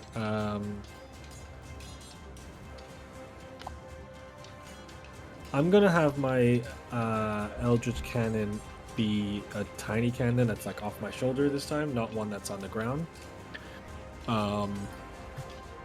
And I will create the flamethrower cannon. Okay. And I will step forward to. Can I reach? Yeah, 15 feet. That's fine. I'll just step there for now, front line. And first, the cannon off my shoulder will blast fire towards this guy. I believe it is a dex save for him. Okay. Yes, it's a dex 15 save. Sorry, guys. Just gotta pause for 1 second, all right? No problem. Sure thing. Yeah, all good. No worries.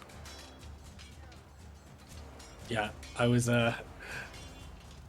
thinking, Koresh, if I was going to have to teleport you. No, I'm all good. But I think that giant ooze is the. Is Or the my big other problem. option was throw Dorath in there like a Pokemon. Go, I choose you, and get him teleported Okay. right into the. Sorry. We're back. So he needs. Cannon. He needs to make a dex save. Dex save 15 or 2d8 damage. Alright, DC 15 makes it. Okay, I believe. Sorry, what does he still take damage? Half that on a dex save. Okay. Okay. Okay. So that's that. And then I will go for the big. Pierre hasn't seen that thread thing, right? Because that was before he joined the party. So he doesn't know what that is. But Koresh did call it out. You said it was a thread connected back to the big thing. Yes.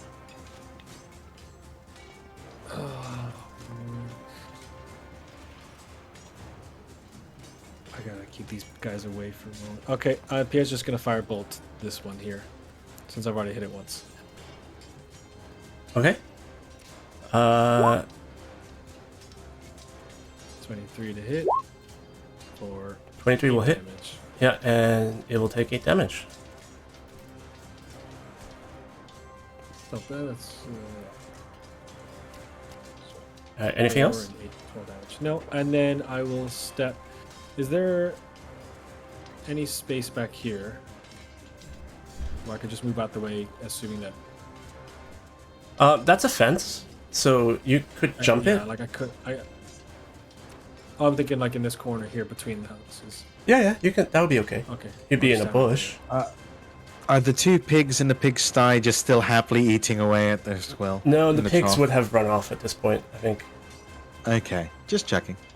Please don't throw a pig at them. I don't. I He don't wants want to Peter ride to come the down. Wait, battle is that something we can do? Alright, I'll just step over to the side. I don't know if you have tavern brawler, maybe. So it's not animal handling then. No. The Tynum, it is your turn. Okay. I am going to. The pigs are dead. Okay, wait. I just need to measure this. Hang on. What's the angle on this? Okay.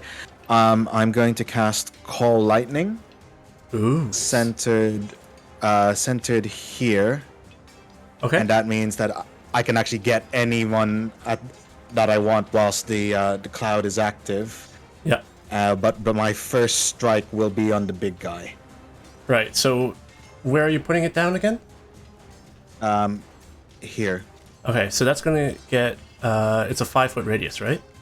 It's a 60-foot cloud. It's 60-foot cloud, and I can pick any point within that 60-foot cloud Sure. to fire. So it's a 60-foot cloud, but within that 60-foot cloud, you have to pick the spot where it comes down. Yeah, And then the first one will be on the big guy. Okay. So just the one down in the south. Okay. Yeah. That's fine. Is Okay. it? It says it's save, right? It's the deck save. Yeah, it's a dex save. 15. What's the DC? 16. It fails. 16. Okay, the damage then will be.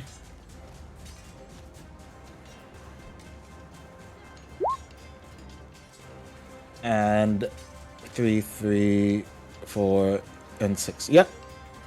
Sorry. What? Did Why that did you in- roll it twice? 16. No, sorry. The first one was I pressed the wrong thing. Oh, okay. Yeah. And it did add the +4 for my elemental affinity. Okay. Cool. Yeah, the lightning bolt comes down, streaking down, and you can see it sort of arc through the ooze as it sort of seizes a little bit, but still up. Okay, and I'm just gonna stay where I am at the entrance of the house. Okay. Anything? If that's it, then these oozes are gonna go. These oozes have 20-foot move speed, so they will go 5, 10, 15, 20. 5, 10, 15, 20. And sort of, you can see it flow and, move around the fence posts as if they weren't even there. And that one is going to make an attack on Koresh at 22 to hit. Yeah, that hits. And that will do 7 bludgeoning and 4 psychic damage. Ooh. So a pseudopod lashes I know out. I don't have it. Yeah, I know I don't have any of my spell slots. Yeah. Because I didn't get rest. But am I 7 with everyone else? Yes, you are 7. You are Because 7. okay, then I'm going to eat that damage. Okay. With my aura. Yeah. I'm gonna use my just a second here. Just share it in chat. So if everyone, I showed it before. The aura protection. Not aura protection. Aura of the guardian. So I can. That's within 10 feet. I can use my reaction to take the damage myself. Yeah, okay. So you will take 11 points, or 7 bludgeoning, 4 psychic, if you have resistances to either of those. I don't think so. Okay, No. So 11, I'll just take. alright. This one's going to go 5, 10, 15, 20. And this one's going to go 5, 10, 15, 20. 5, 10, 15, 20. Right. And that takes us then to Saris. Your turn. Right. I'm going to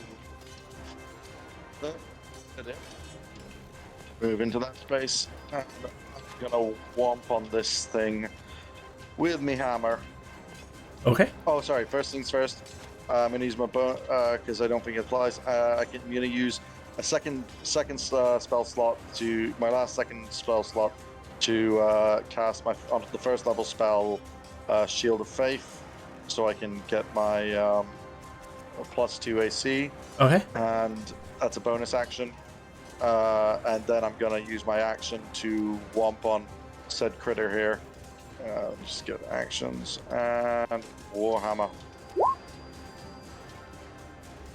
On the green ooze? Green ooze, yeah. Yeah. That will hit. Okie dokie.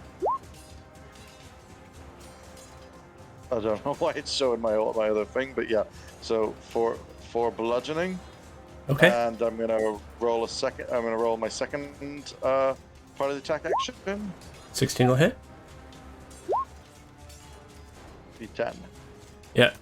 So your Warhammer does find purchase, and you can hear it sort of splat as it goes into the ooze. Right.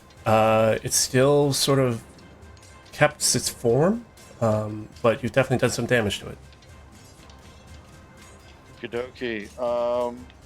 Yep, that's. I think that's all I can do because I would normally use my bonus action to push it away, but I used that already. So yeah, I think that's my turn. Okay. There. That brings us back to the top of the order.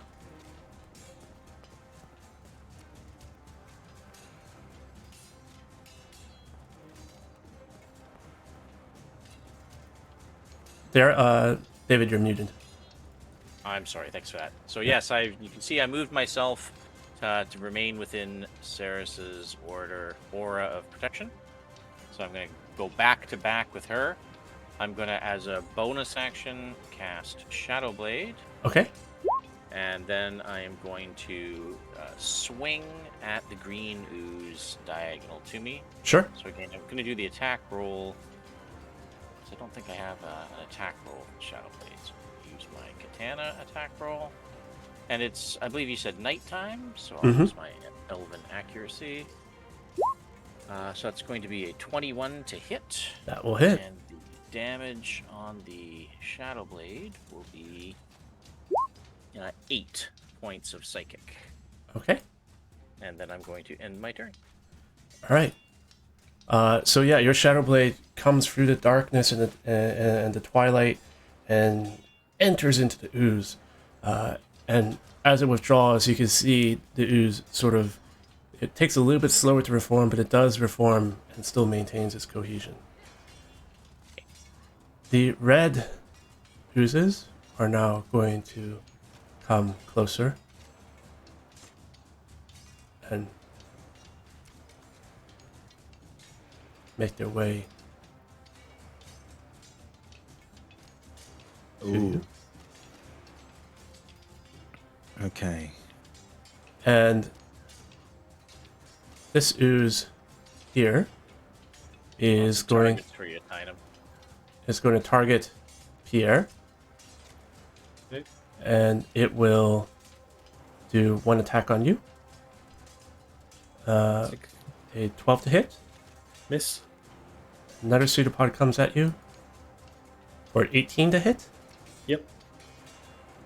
You will take 17 bludgeoning damage, and you will take 12 psychic damage.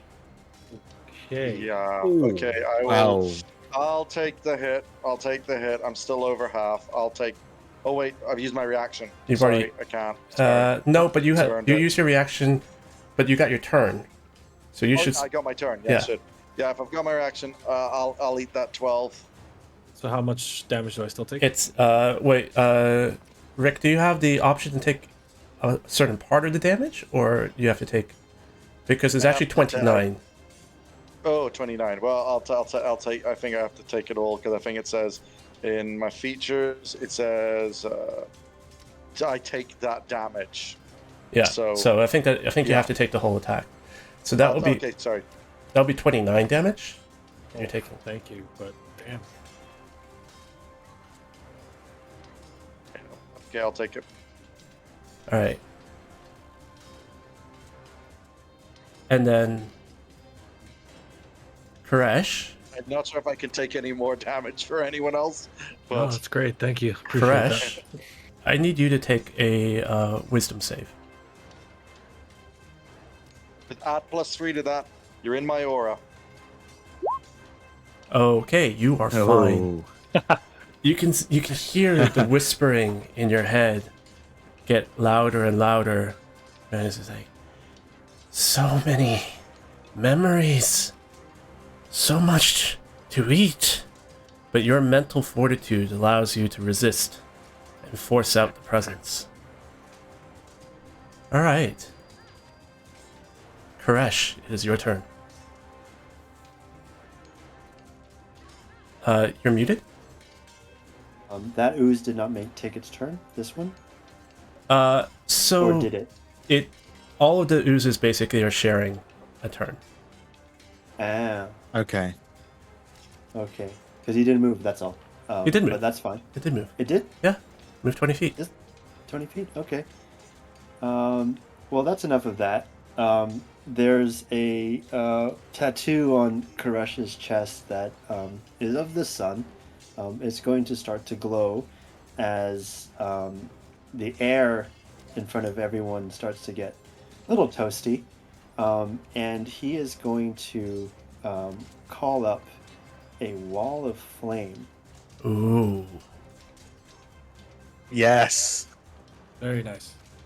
The hot side facing away from the party, Mm-hmm. but it's 60 feet long, so I think I can make it like that as I've drawn. Yep.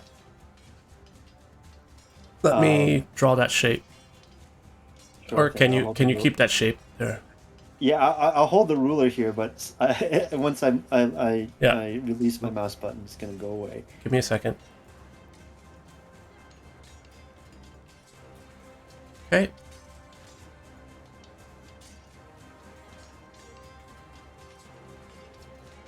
So it is 10 feet tall. Yeah, you can let go now. Okay. Yeah, so it's 10 feet tall. It's hot, hot, hot. Let me post the spell. So everyone can read it.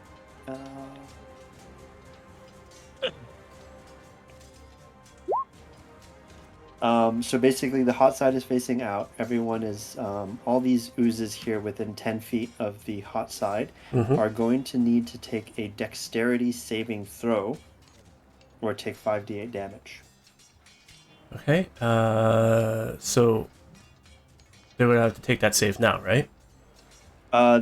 When the wall appears, it does say. Yeah, Yeah. when the wall appears. Yeah. So each creature within its area, and it's 1 foot thick. So that would mean these oozes here would all have to do it. All right. So Yeah, I'm not sure. I'm not sure if this counts as 10 feet as well. No, not when it appears. When it appears, it's only anything in its space, right? Each creature within its area. Yeah. Within its area. Okay, yeah. Yeah. So I guess it's Yeah, it's This just line. those on the just All of those next to those. the line essentially. But then anything else which that ends its turn within 10 feet of that wall will take the damage as well. it's going to have a spicy tap. Yeah. Well, it Alright. says on one side of the wall selected by you when you cast this spell. Right. Deals Deals 5d8 fire damage to each creature that ends its turn within 10 feet. Yeah. Oh, so right, the okay. the hot side is this Yeah. side here facing. Yeah. facing out. So anyone who's basically within the wall, and because it's 1 foot thick, I'm going to say it extends into basically these creatures' space, so they will have to make the save. Which one fails, one succeeds, That one fails. And that one succeeds. So do your damage. 26 fire damage. Okay, well, this one is definitely dead. Nice and and then toasty. half on a failed. This one, Half on a success. yeah. This one's toasted. And that one, it's not toasted, but it's about to be.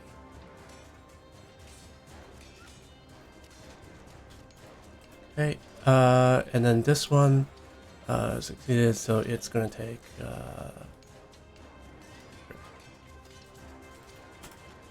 okay. And as you cast a wall of flame, you can hear sort of this scream echoing from all of the oozes. Basically, this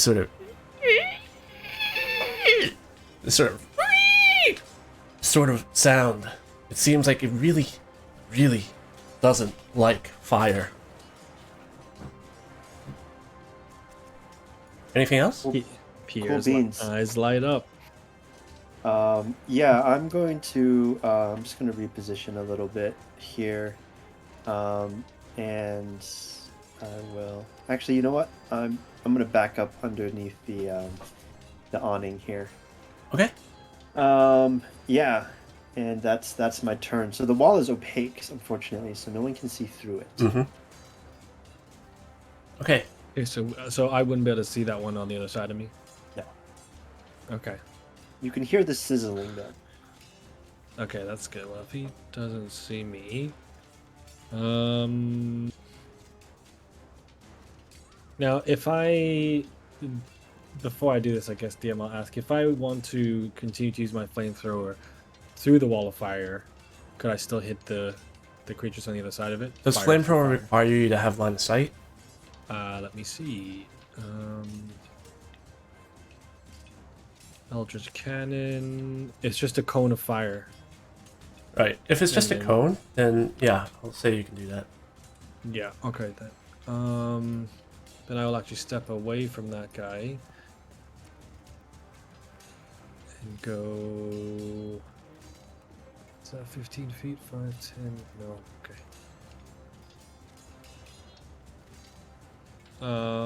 I'll step. Has this guy been hurt at all? I don't think so. Doesn't seem like it, no. Okay. I'm going to walk past him and step here, Mm-hmm. and then actually point my cone here, Okay. and then just try to blast the cone, like this No. direction. Just keep in mind that wall is opaque, so would you have? I wouldn't know they were there. Yeah. That's true. That's fair. All right then. Then I'll remain where I am. Oh no, I can't because I'll be You'll be in Disadvantage. range of that guy. disadvantaged. Okay, then sorry, I'll take that back. I'll just come stand next to Tynum up at the stairs then. Okay. And then then I'll do that, and then I'll blast my cone this way Mm-hmm. to avoid death, and then also fire firebolt at the same guy. Just Okay. so the cones he'll need a dex save of Yeah. 15 or take that much damage. He just beats it. Okay, so he takes half of that. So he So- takes 4. 4 damage. Yeah, so what is it? Yeah, 7. 4 damage, Yep. and then I will just cast a. I can't see any of those guys on the other side, so yeah, I'll just cast a firebolt at this guy right here. Mm-hmm. The 10 unfortunately will not hit. Shit. Okay, then that is me. Okay. And then that takes us to Tynum. Okay, since we can't see through the wall, I am going to call down a lightning bolt here, so it'll just hit this guy. So it's gonna pointing for here. It's a Dex 16 save. Yeah, okay. It fails. Okay, then damage. Oops, sorry, wrong spell. Not ignore that roll.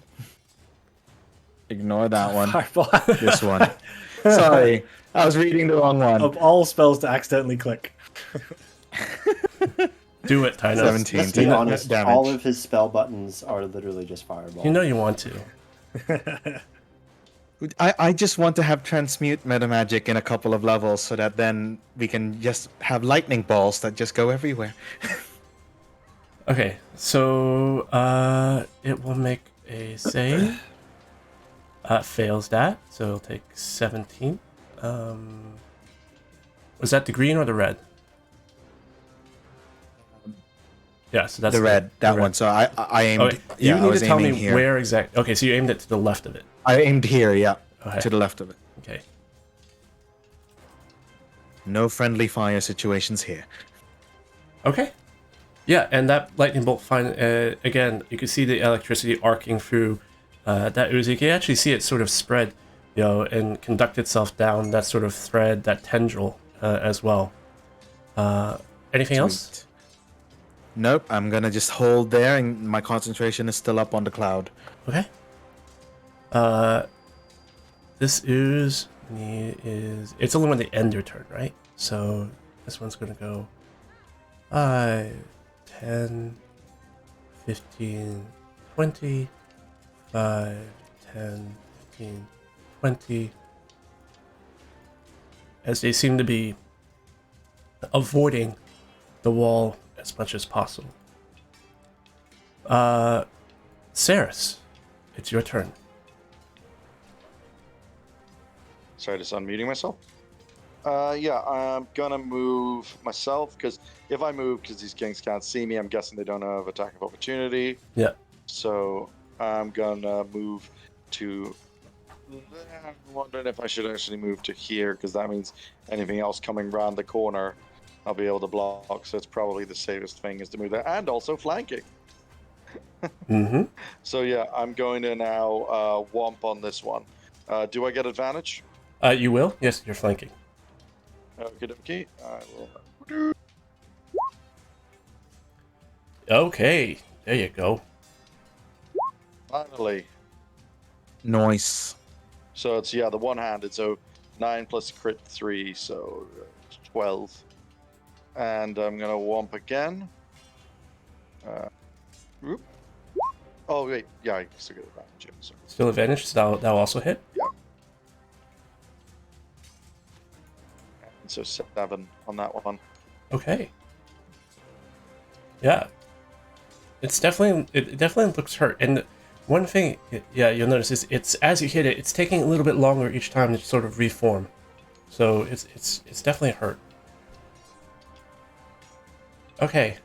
Anything else, Saris?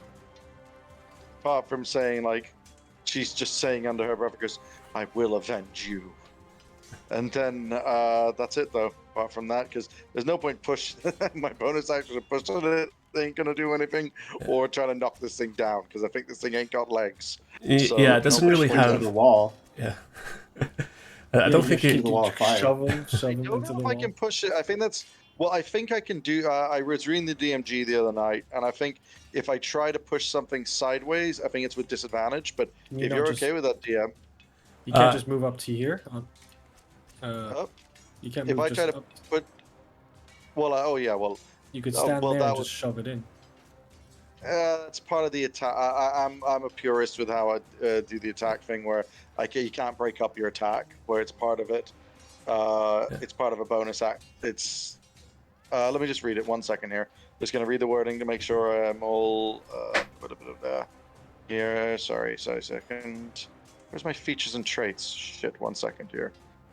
Extra attack, shield master. Okay. Oh, when okay. So it is a separate action. Yeah. Okay. So now, as a purist, I'm fine. It's a bonus action. If I say I take the attack action on my turn, so I can split it up. It's not part of the same action. So good thinking there. So yeah, I'll move. First time I ever thought of doing it like that. Yeah. So I'll move and I'll use my bonus action to try to shove this thing back in the fire. Sure. So that'll be an athletics check. Oh, Yeah, not enough. You try to push Yeah. it, and you can feel this sort of like sucking sensation, sucking noise as your shield sort of gets stuck inside the ooze and the slime. It's essentially non-Newtonian. Okay. Okay, I'm then gonna shimmy back. It's 5, 10, 15, 20, 30. That's all kosher. So yeah, I'm back where I am. Okay. All right, that takes us then back to the top of the order. Dareth. Dareth swings at the red ooze with his shadow blade. It's going to be a 22 to hit. That'll hit. And the damage will be 17 psychic. Ouch. Nice. Ooh, Okay. very nice. And then I'm going to use a key point to do patient defense Okay. and take the dodge action as a bonus action. And I'll end my turn. Okay. That takes us then to this red ooze, who, seeing its flank, is going to ooze its way up a little bit, and will try Uh-oh. to swing towards Pierre. Okay. But let's see. The fire has definitely thrown it off, and it wants to get away from that wall of fire. But it still rolls a 22 to hit. I will take it. How much damage is that? 17. It will take 18 bludgeoning and 8 psychic. I can't. That's I fine, would that's take that fine. for I've you, got- but I can't. I'm max health because you took the last one, so that's fine. I'll Yeah, take it. okay. How much is that? 18 plus 18 plus 8, so 26 total. 26. Fuck, that's half my health. Wow. That's one half in one shot. Yeah. Okay, that's fine. Thank If you. it came to whether you fell or I fell, I would have taken it. But if you Man. can take it, yeah. These things hit hard. It comes in for another attack, Oh god. but rolls a natural 1. And so the pseudopod crashes harmlessly against the wall. But Okay. Pierre, you can feel that presence in your mind. Mm-hmm. And I need you to make a wisdom save. Okay. Now, before I do this, I have the Flash of Genius now, and it says that I can add +4 to the roll if I ever see myself or anyone else make an ability check or a saving throw. Do I have to nominate that before the roll? No, Or I'll can say I- you could do it now. Like, what I mean is, yeah, could I roll it and see what I get, and then choose to use my reaction to add for it? Do I need to designate that? Before Can you put it in chat? Sure. Yeah. Can I use?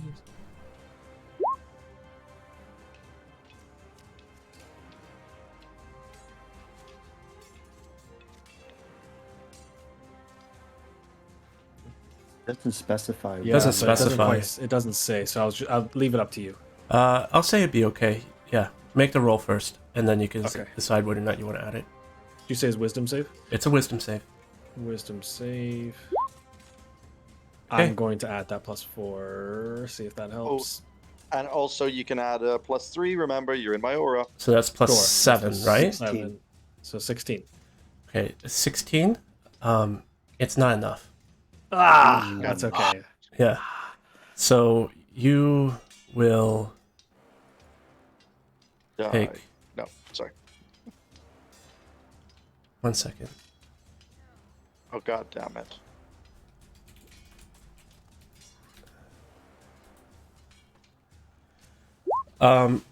So this is what happens here. Okay. Oh my god. First off, you take 41 points of psychic Okay. damage. Well, yep. You Down. feel the presence of the ooze force itself into your mind. And you can feel it sort of rooting around. And you understand why it's been coming after you. Because this thing feeds off of memories and knowledge. And out of the party, you're the one who's been amassing all of it. And so by forcing its way into your head, it has found its bounty. And you can feel it feasting on your memories, thoughts and memories of formula, archaic knowledge, books that you've read. You feel it all fading away as it is eaten by the ooze. This wasn't a charm. Like this wouldn't It's be not a considered charm. Yeah. Okay. Just try. I need you to roll a d4. A D4. Okay. Oh, Yeah, so just remember a 1 is your mother's face, okay? Okay. Okay. There you go.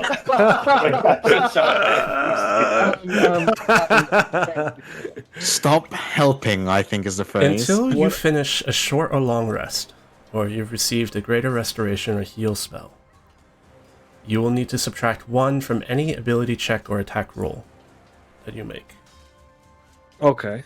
Yeah. Just -1 for Just all minus 1 abilities. at the moment. Okay. Okay. Okay. Probably don't want to get hit by this again. Yeah. Well, I'm already unconscious. Well, you are unconscious at the moment, yes. Yeah. And you can also feel. Luckily, your knowledge of High Cronian has not gone away, right? Okay. He's only But- just got that. But what other things you might have forgotten, we'll deal with at a later point. Damn. Okay. Koresh, it's That your hurts turn. more than being unconscious. This is Pierre forgetting shit. All right. Well, I just saw this thing go into Pierre's like face, and Pierre collapse. Kill it. Kill it now. Kill it. Oh, I am going to.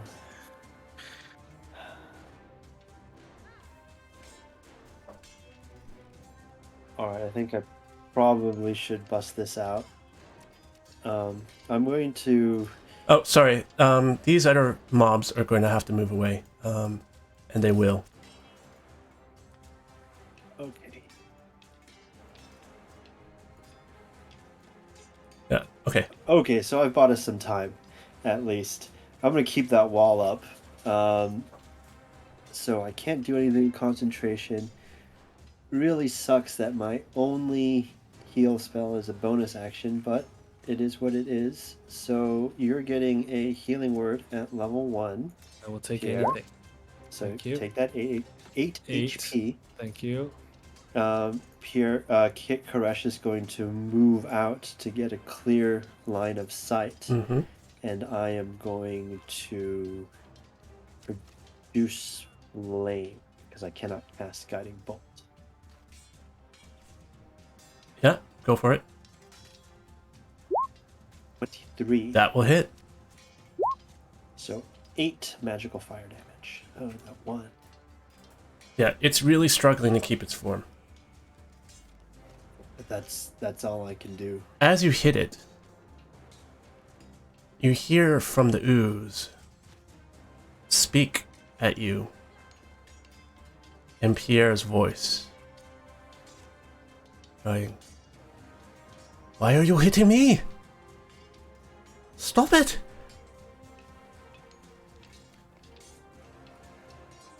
Pierre, you're up again. Okay. Oh, good timing.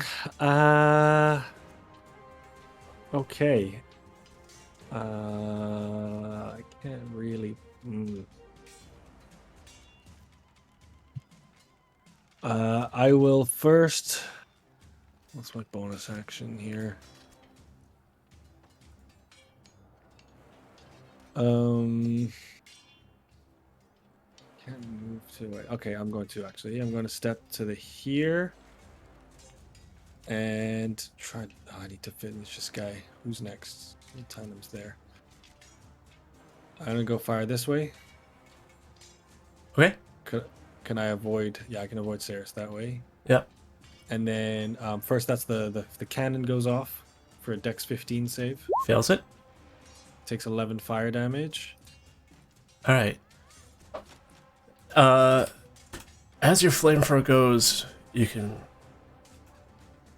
The cone of fire, you can see, hits the ooze, and you can see it scream again, psychically.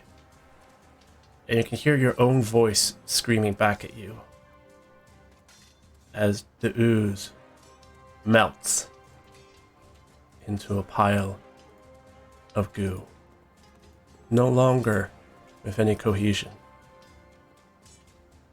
And as it melts, for those of you who can see through the flames, you see all the other red, what used to be city folk, and now are oozes, scream at the same time in your heads as they all collapse into puddles of slime. We can't see any of that. You can't see any of that, but you can hear it. We can You hear can the hear the yeah. screams in your head. Could I from the door of the house if I'm up the steps? Oh, the wall's pretty high, though. So I think, Okay. Yeah. 10 feet, I forgot. Yeah. Yeah. Okay. So I still have an action, and I will use that action to cast Cure Wounds on myself. Okay, heal yourself up. 5 hit points. I'll take it. Yeah. Is that like a stim pack that you have? Yes. So yeah, very different. His is like one of the hands just like comes out, and just pokes into the side of his neck, and just psst, and yeah, shakes it off. Oh, we gotta get What's the that sound from StarCraft. StarCraft again? Yeah. Ah, Yeah. That's the stuff. Yeah, that will be me. If that's fine, I'm then going to step back, and now that he's dead, and I'm going to try and just step back next to Tynum and just kind of give some space here. Okay, sure. Tynum, it's your turn. Okay. I can't see anything through the wall. So I can at any time drop concentration, and I guess if I heard all the screams after the ooze went down, I would drop the Yeah, wall. I'll let you do that. okay. All right, since you've dropped you found the sound. Love it. Okay. So in that case, I will cast drop another lightning bolt on this guy here, so it'll hit those two. Mm-hmm. So make sure I have the correct spell this time. No accidentals. So that's a dex 16 that they have to make.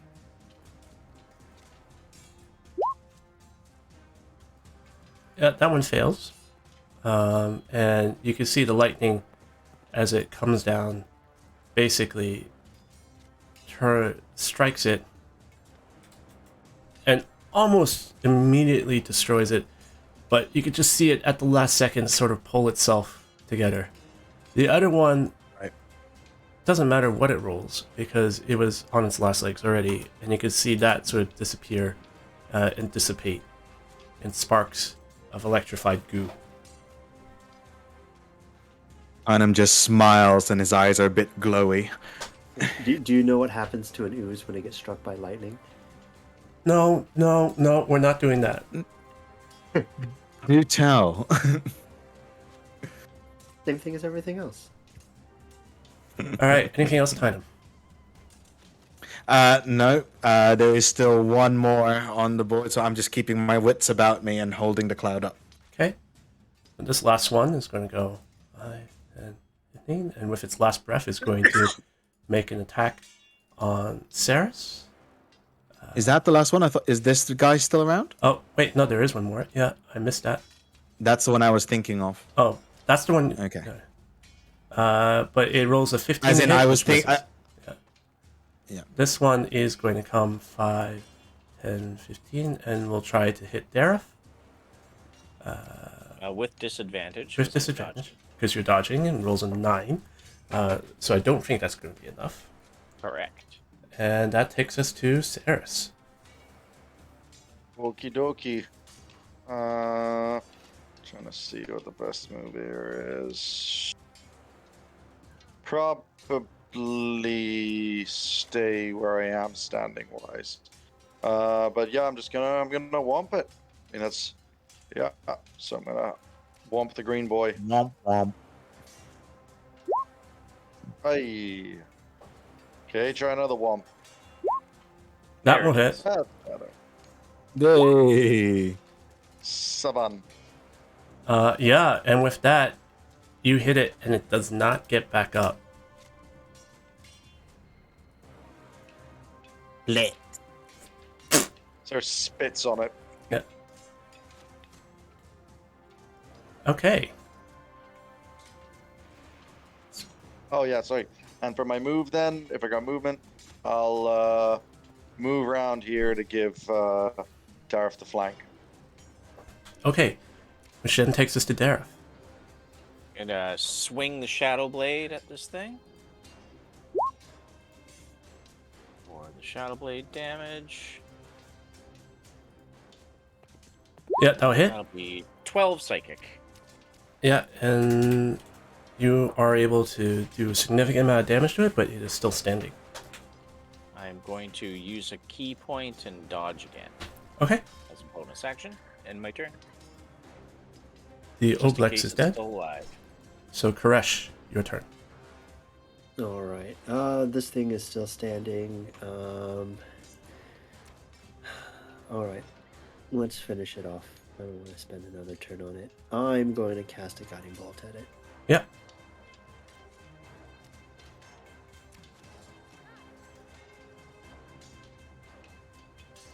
If it ever comes out of 120. There we go. Nice. There we go. That's a So So great. That's what we 19. need. Yes. Very nice. Very low crit, but it's a crit nonetheless. That's enough. And with that, the last of the oozes collapses in a heap.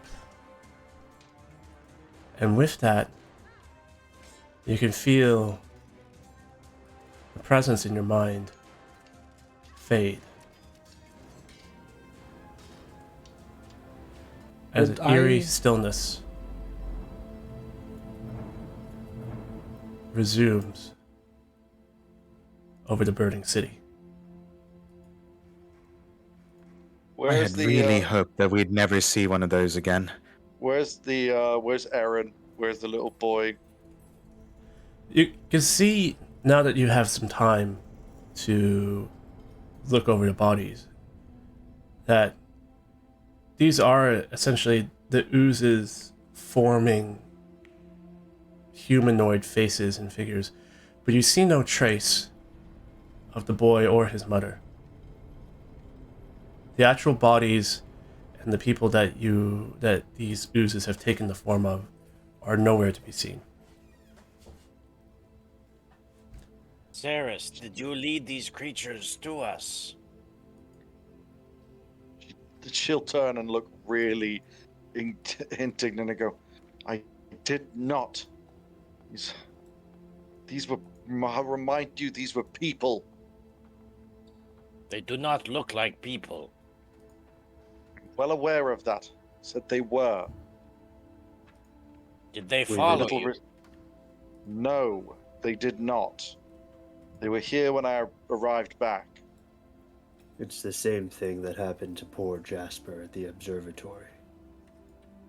The oozes assumed Which the means- forms. But she says they knew we were inside. This is most troubling.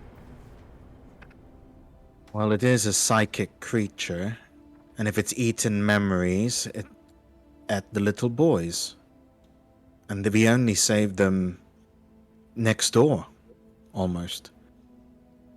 Speaking of psychic powers, and he pulls out Piero pull out the ring. This is something I studied after we took it off Malabar. It's a ring of mind shielding, and it will protect, I think, from these creatures and similar metagic, you know, that thing. Mememency? Memancy. Benevolence. I fear. Actually, would I have even known? Like, could I tell something went wrong in my mind in terms of like lost? You know something's not quite right. You could feel it eating your Your- memories. You're aware that it was in your memories, and you're sort of certain things where if you try to recall it, you realize you can't remember. Pierre's mind palace now has a few shattered walls. Yeah, a Oh, few yeah. broken bookcases. Yep. And I think it seems like they were specifically coming after me, possibly for the knowledge I have or the notes that I've been writing down. I was Well, you are the smartest one here. Perhaps you should wear this ring and protect your mind. I fear it might be too late already, but yes, for now I will wear it for any future, whatever these slimes are, and I will put on the ring. Okay. Given how quiet the city is, it's safe to assume that most of the remaining townsfolk, if not all, are now the puppets of these oozes. If that's the case, then that's all the more reason for us to get the hell out of here. I was unable to locate Belladonna. I do not know where she is in her preparations. Dareth, as you say this, Belladonna does appear. Apparently, she's been in the house the whole time. Oh, nice of her to help. Yeah, well done. Thanks a lot. Comes out as just like, I think we've established that's not our MO. oh, you seem to have handled that quite readily. As she says that, Tynum just cancels the storm cloud that's hanging above the house. I fear whatever evil is pursuing us now knows we are here. I believe the safe house is safe no longer. No, you're right about that. Luckily, I've got you passage to Civic Hall. But we have to go, Excellent. and we have to go soon. How about now? Even during the apocalypse, there were bureaucrats with stamps. Oh no, the bureaucrats are all dead. That's how I got you in. That's how I'm getting you in. And with that, we're going to take a 5-minute break. Nice. Hey. Yeah. All right. Cool beans. Go use the facilities, get some water. See you back in 5. Tell me how to live my life. All right. See y'all in 5. You were saying, right?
Okay, So, by the way, and sorry for welcome posting back. sage advice. I can't help myself. If I see a spell, I'm like, ooh, I've never used that one. Yeah, sorry. Welcome back. All right. Belladonna says, city's going to hell a lot faster than I was expecting. Most of the bureaucrats have left Civic Hall, trying to get the first boat out of Eldkeep, or using the teleportation circle to their own benefit. But I think the benefit of that is that the guards are all busy with other things, which means we can pretty much walk in. And everyone's so focused on trying to get through the gates, I think they've all forgotten about the teleportation circle. There's a large group of people holed up at the Oculus. Not this again. Look, the teleportation circle still requires people to operate it. It can take 5, 6 at a time. We can try and take more. Right? But teleportation is not an exact magic or science. There's a risk, especially when it's being done hastily, like it is here. It's not going to send you exactly where you want to go. Do you want to risk that? For the city folk? I think anywhere is better than here, frankly. Fine. But you go At least first. they might have a chance. You go first. It's non-negotiable. If you split up in terms of That taking this I can agree teleportation with. circle, there's no guarantee you'll be able to meet up again. You could be sent across Acronia, who knows, right? So let's go. I have a heart and a brain, so that's fine. It's fine. At least that's one thing I don't. Sorry. I really wanted to make a comment about courage at that point because you brought up courage, a heart, and a brain. And your little dog too. With that, Belladonna leads you out towards, and I need to copy your tokens again and take you back out here.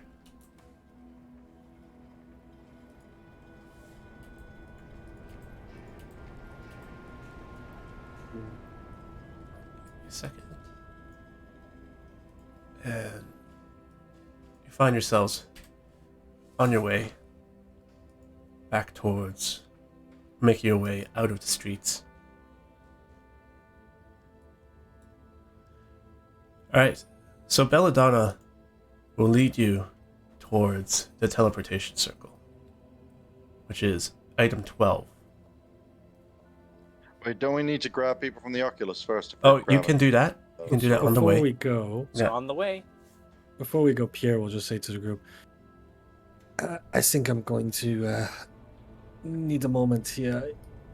I don't feel so good, and if I could, I'd like to ask just for you to keep an eye on me as I'm not feeling great, and I will use a second spell slot to cast Cure Wounds on him again. Yep, myself go for one it. more time just to top it off a bit. 11. Cool. That's good. Okay.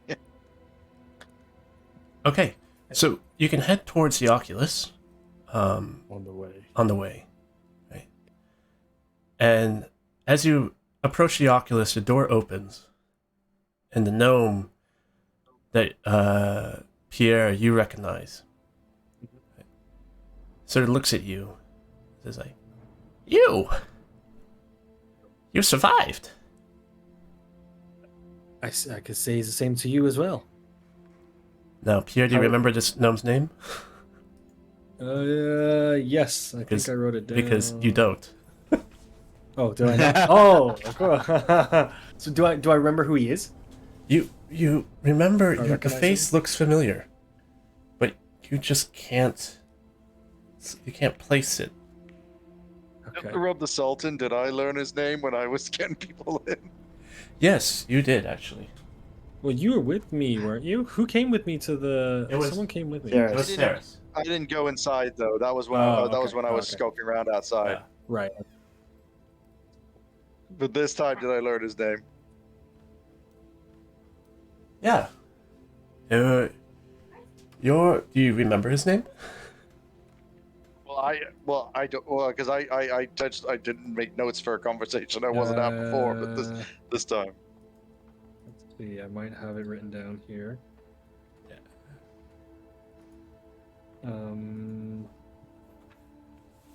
Okay. Let's say you don't. Introduce my. The guy's name is. No, he didn't give me his name. No. All right. Let's say you don't remember his name. I don't think Saris you ever asked.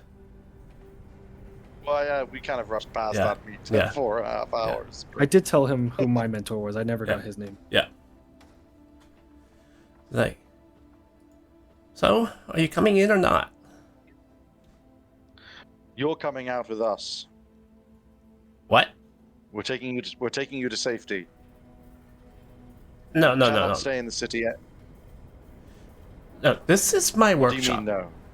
This is Saris is going to drop down to one knee to look him in the eye and go, everyone in this city is dying or will be dead and is being transformed into monsters beyond your comprehension. They crave knowledge. This is a place of knowledge. You are not safe. Your people are not safe. For their well-being and the continuing of your work, you must come with us. Okay. Now, You know what? implore you. You can take everyone here. You can take my workers. You can take the people who found shelter here. Right? They can go. I am staying. This is my workshop. This is my life's work. And if I'm not here, then I may as well be dead.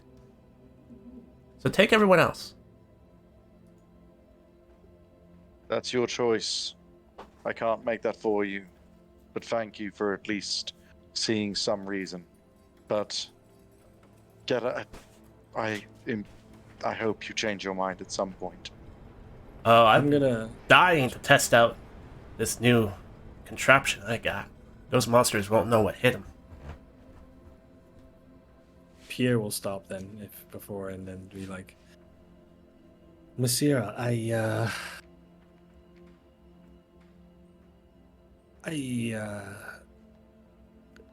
look, I can see that you are a crafty individual such as myself, and I understand the bond we have to our creations.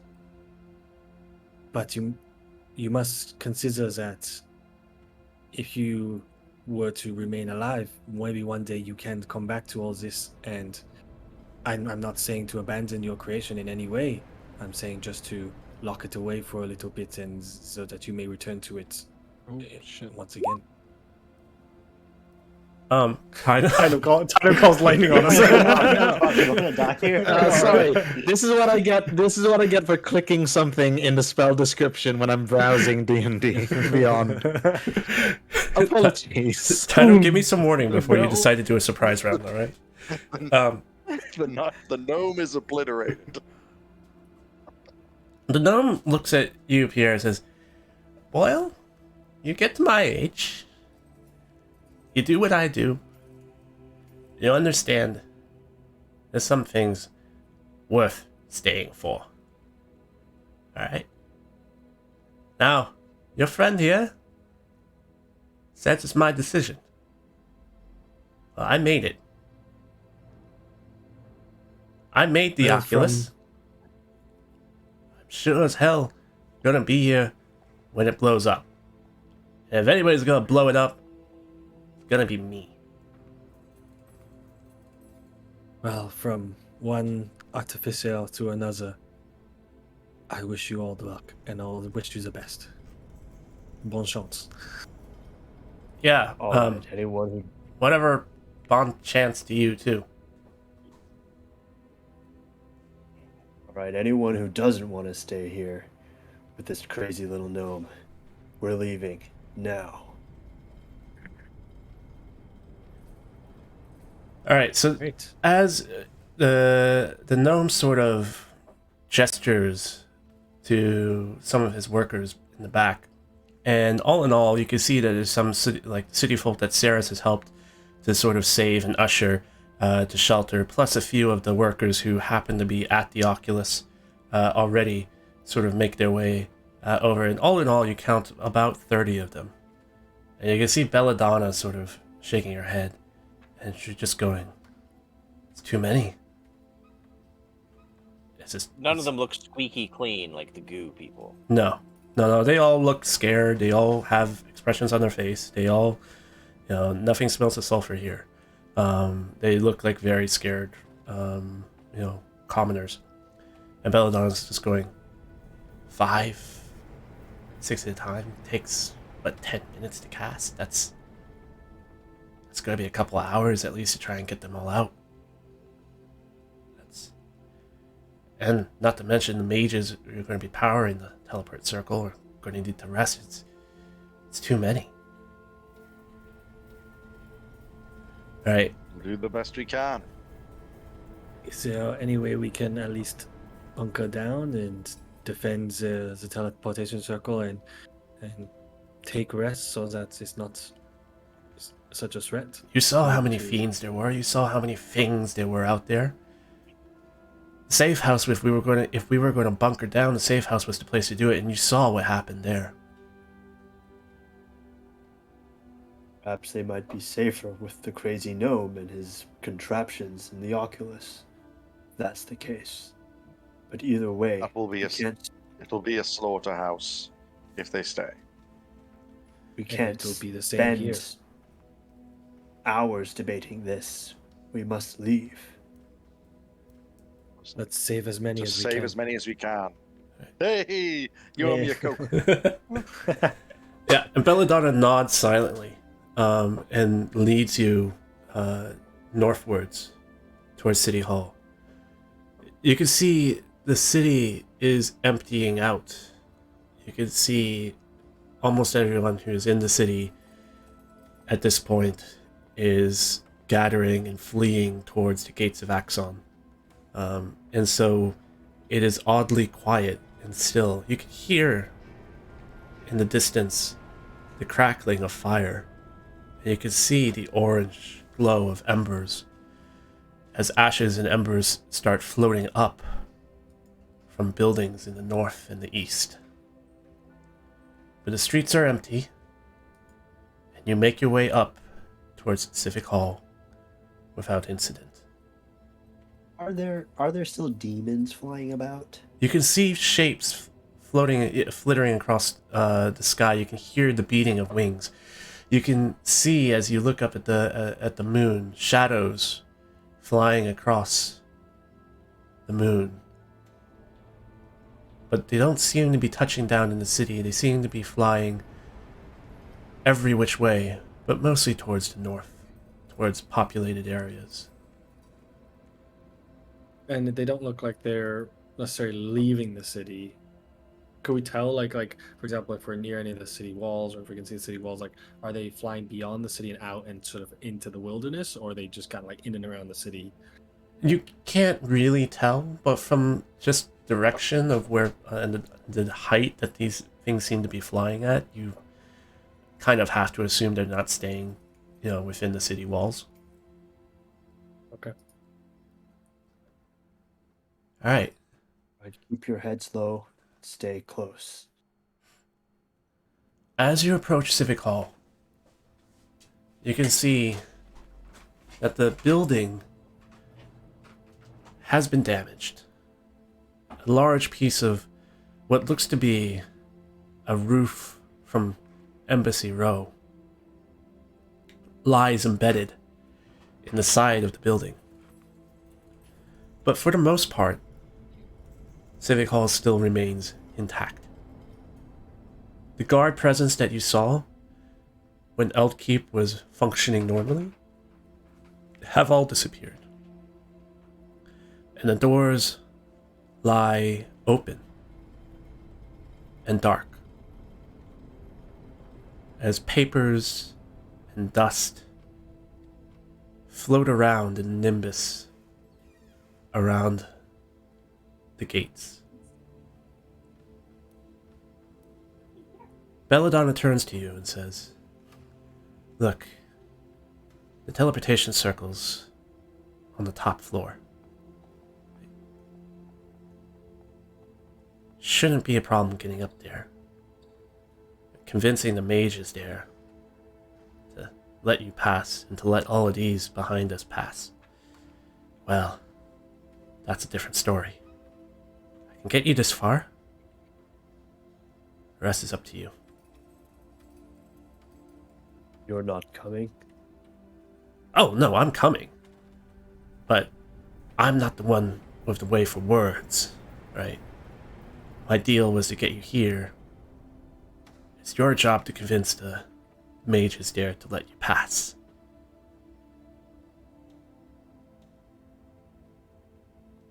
Right. Then let's not waste any more time. Okay, And Koresh will, enter the civic hall. yeah, you wind your way up as you enter Civic Hall, what used to be a bustling center of bureaucracy, where there used to be counters and people muttering and complaining about waiting in line, now is again still and dark and empty. The lights and candles and torches that should have been lighting the hallways lie dark, and the only thing you can see as you look up the circular stairwell is a faint blue glow from the top floor. The city folk who are following you, you can hear their mutterings and voices. They're scared.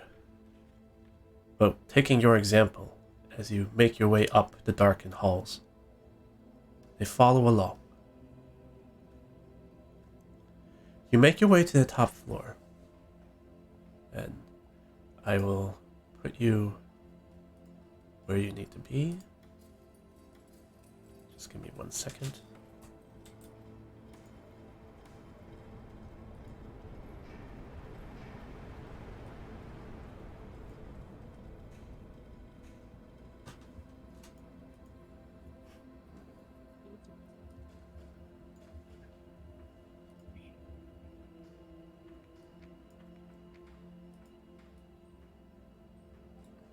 As you make your way to the top floor.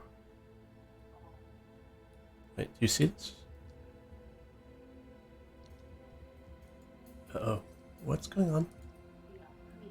Can you not see? I see the We circle. can see. You can't We are see in the any room. NPCs though. Oh, Yeah, let's see a teleportation circle. okay. That's weird. I'll just refresh Roll20 real quick. It's all the dark mode is eating all the internets. It really is. Mhm. I have heard the dark mode can be a bit buggy on Roll20. Well, it's doing some weird things to my stream. Let's put it that way. I was having trouble with Firefox last Saturday, Eric. Yeah, and that's probably what it's doing right now. Okay, looks like it's back. All right. So, as you make your way to the top floor of Civic Hall, you can see a glowing blue teleportation circle lying in the middle of the room. At the back of the room is an ornate wooden desk. And what looks to be behind the desk, a harried looking, middle-aged, or at least what looks to be a middle-aged elvish man, graying at the temples, looking like he's just seen a ghost. And you can see his arm outstretched towards you as you peek your head above the stairwell. He goes to you and says, Who Who are you? What are you doing here? I look at Saris. Expectantly. Tynum gently pushes Ceres forward. What's We going are on? here to save these people. We are here to get these people to safety. What people? What are you talking about? Oh, sorry, I thought they were in come up with us. Well, it's a small We have stairwell, survived. so All right. Yeah. We have survivors with us. They're taking the portal out. taking what? How many? Close to 30.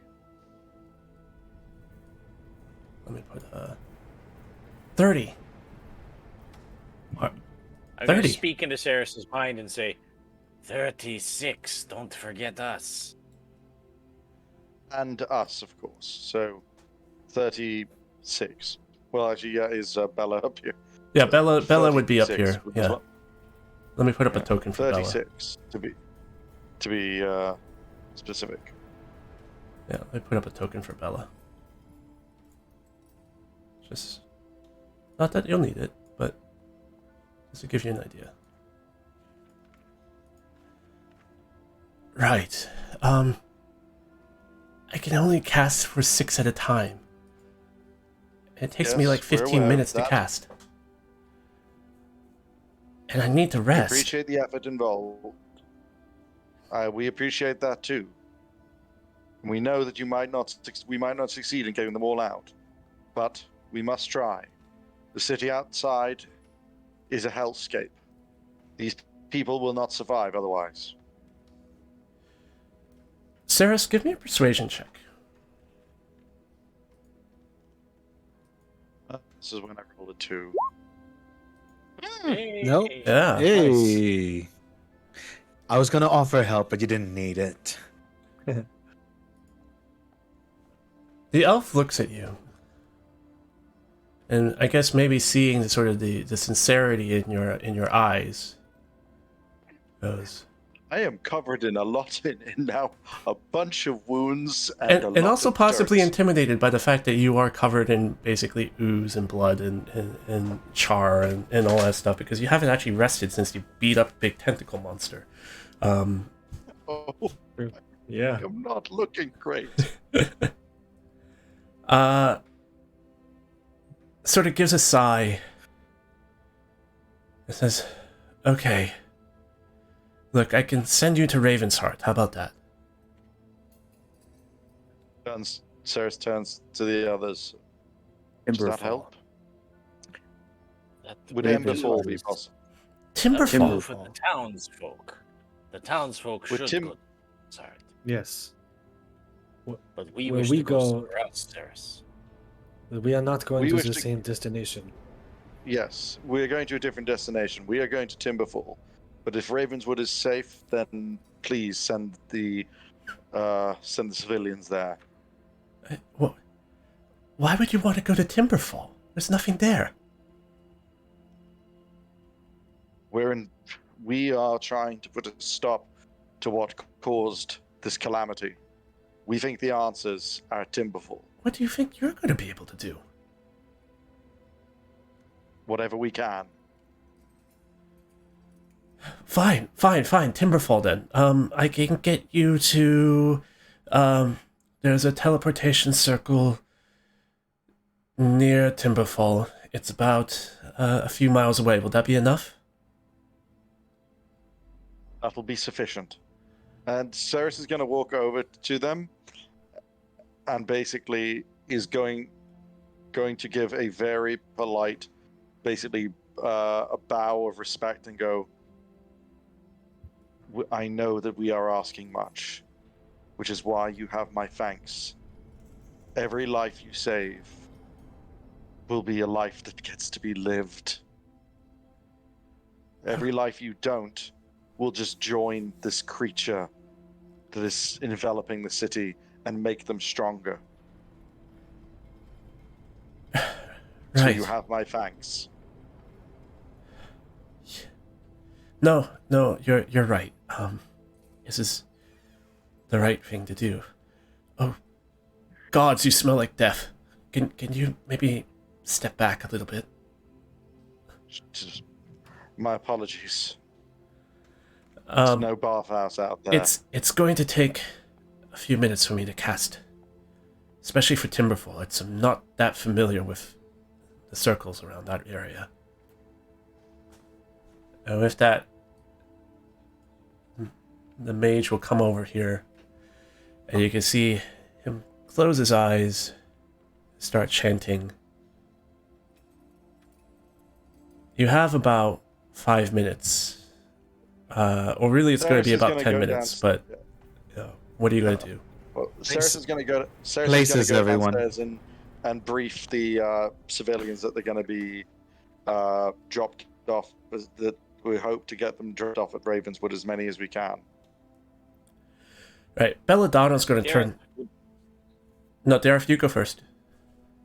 I was actually going to just go to her and Yeah. ask, Belladonna, will you be coming with us or going with your townsfolk?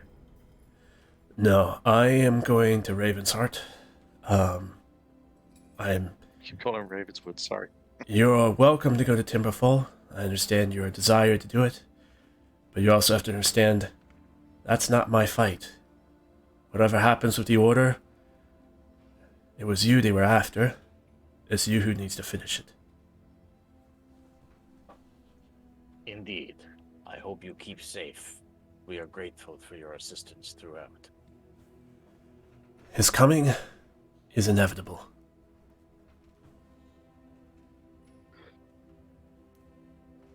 Weird, but okay. So I don't think Koresh has ever been teleported before. Oh, you tell me whether you've ever been teleported before. Probably not. It's a magic that's only found in like centers of civilization, right? Yeah, You have that's- to have a teleportation circle there. You need someone to cast it on you.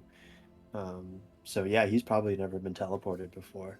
It's very true. So he'll kind of just do the John Travolta thing. It's like, all right, where do I stand? Do I need to take off all my clothes and kneel? The mage is ignoring you because he's still focusing on the ritual for the spell. He does. The Arnold Heinem crush? just directs Koresh to just stand within the first circle. He does sort of take the time when he's in the break to say, probably don't want to stand in a circle just yet, unless you want to be Oh, cut in half. Okay. then And why out. did you tell me to stand in the circle? What's wrong Have you with done this man? before, Zainam? Well, it's a little bit different. The configuration's slightly different between the academy and near home, so As the ritual is near to finishing, you can hear the elf start finishing up the chant and speaking some of the last few words of it. And as he does, you can see the circle spring to life, and the edges of the circle, where you see glowing now, suddenly you see walls of light spring up around it as the circle activates. I need everyone who's in the room to give me a perception check. okay. Went downstairs, so probably not me. Yeah. I roll like shit today. Come on. Oh, what? I will. I'm not rolling well today.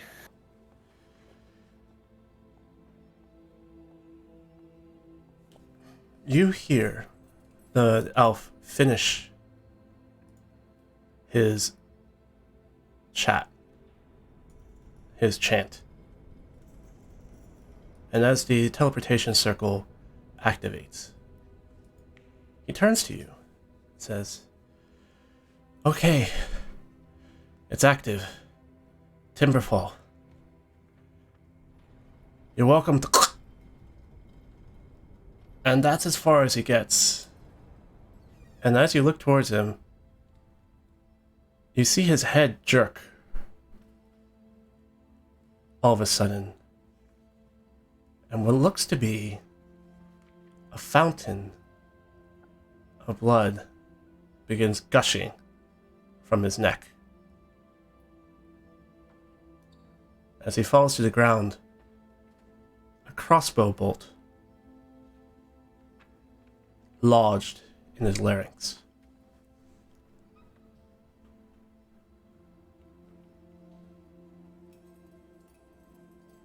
So only does everyone see this? Everyone sees this.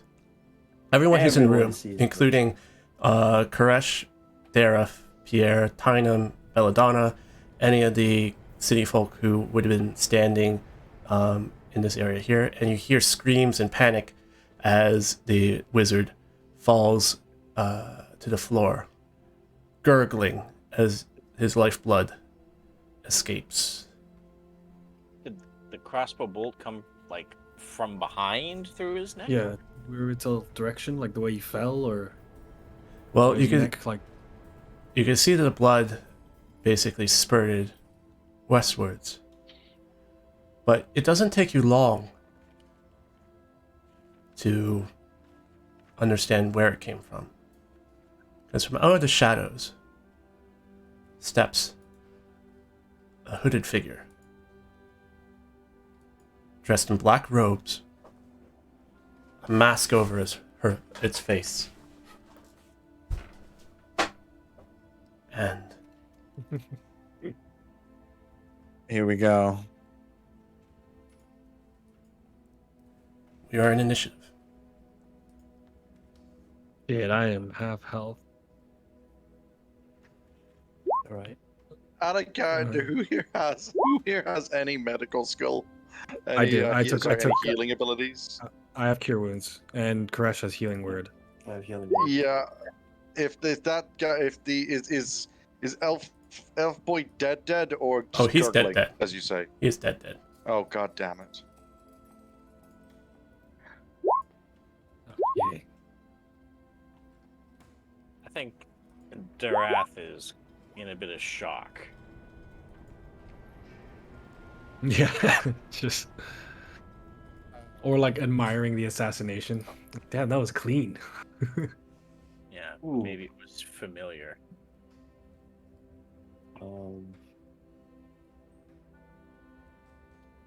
How familiar?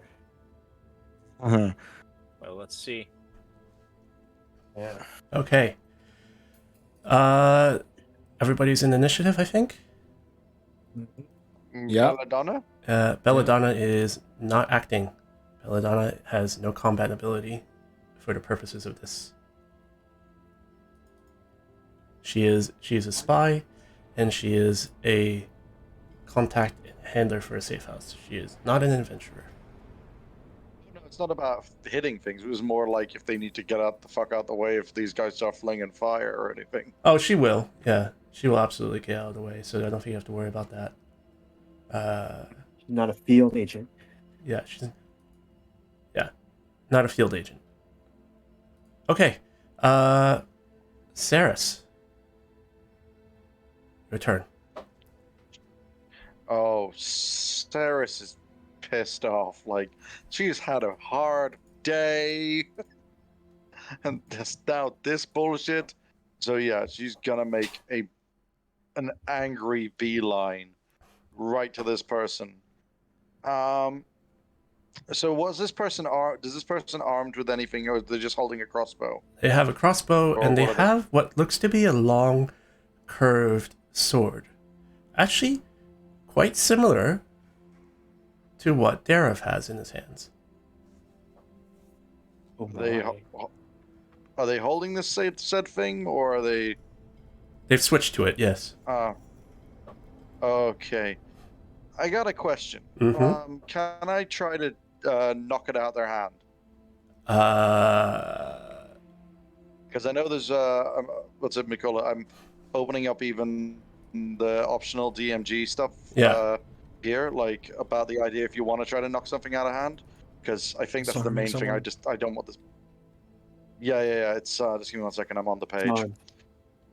Yeah, I got it. So like it's like a opposed. Opposed. It's basically my athletics versus either their athletics or acrobatics. If they want to try to like hold on to something, if I want to knock it out their hand. I will let you do that. I'll say that'd be similar to a grapple attack. So Yeah, your well, no, it's your athletics versus I choose the opposing character's either athletics or acrobatics. Yeah. And okay. reaction, Cosmic Omen woe to her contested check. I will add my +4 in reaction as well. Yeah, sorry, I just posted what I was referencing there. Yeah. Okie dokie. Just because. Use my. So Yeah. hey, don't just hit things. I try to be more creative. And a I'm just gonna try to +4. whack it out their hand. Okay. That's enough. So you have she has a, Yeah. Yeah. So you whack you manage to find an opportune moment. You whack this character's arm, and the katana scatters off, let's say, about 5 feet to the north. And because that's an attack roll, I can what's it? I'm gonna use my bonus action to try to knock this fecker prone. Okay, go for it. Okay.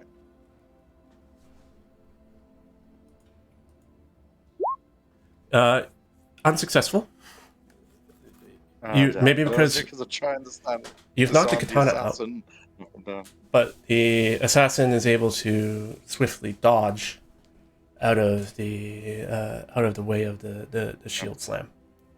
And where did the Sphinx skitter? Because I want to move between them and it. Sure. Wherever it is. Yeah. It is right there. Yeah. Okay. So yeah, I'll what? Can I use a free action? It says free action to pick something up. So can I grab it?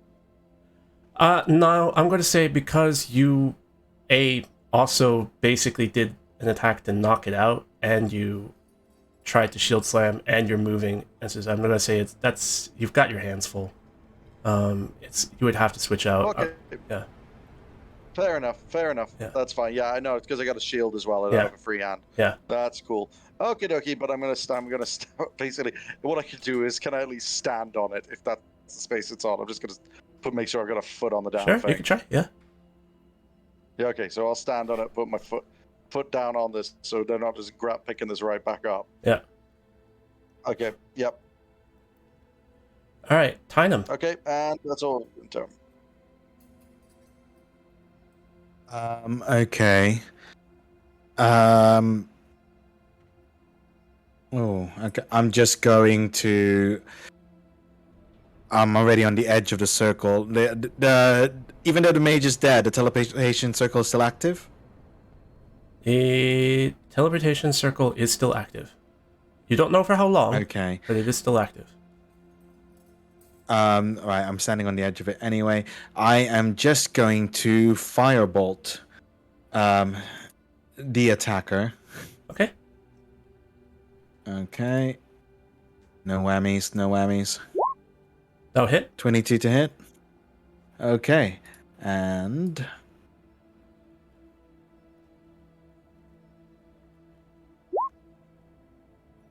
damage. Okay. Yeah, the firebolt. And I'm going to stay where I am. Okay, the firebolt strikes true. It is the assassin's turn. And the assassin is going to move here. And is going to try, pulls out another shorter sword and goes at Dareth.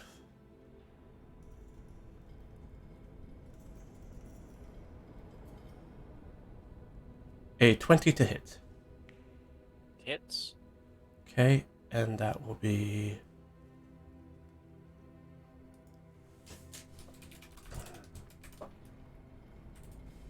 1 second. That's good too.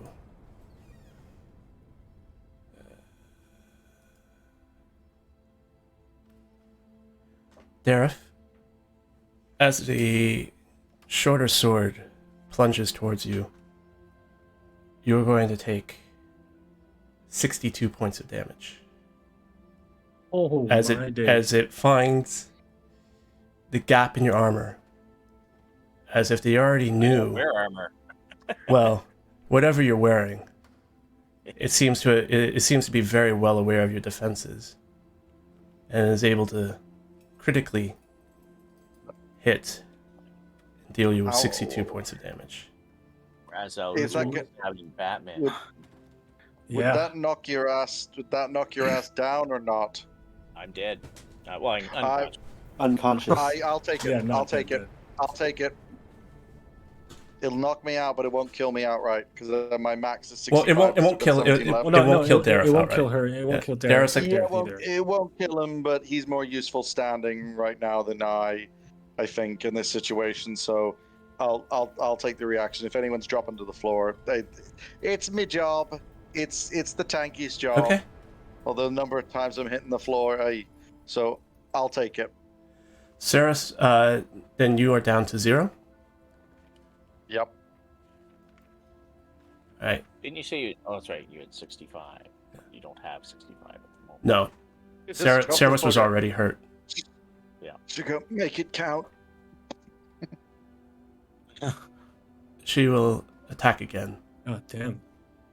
Oh. I'm just- Again? Jeez.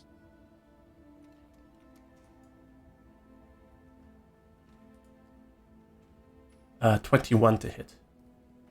That hits.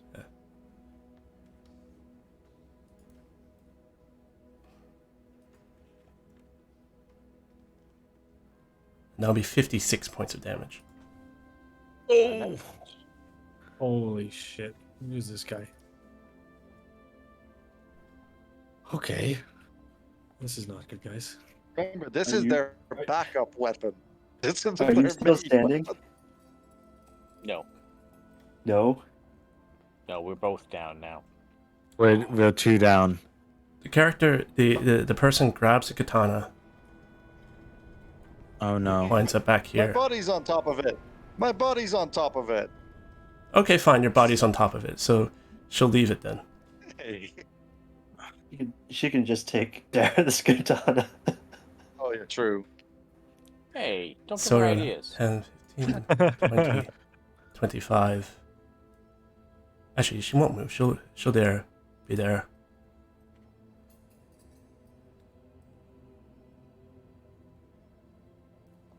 And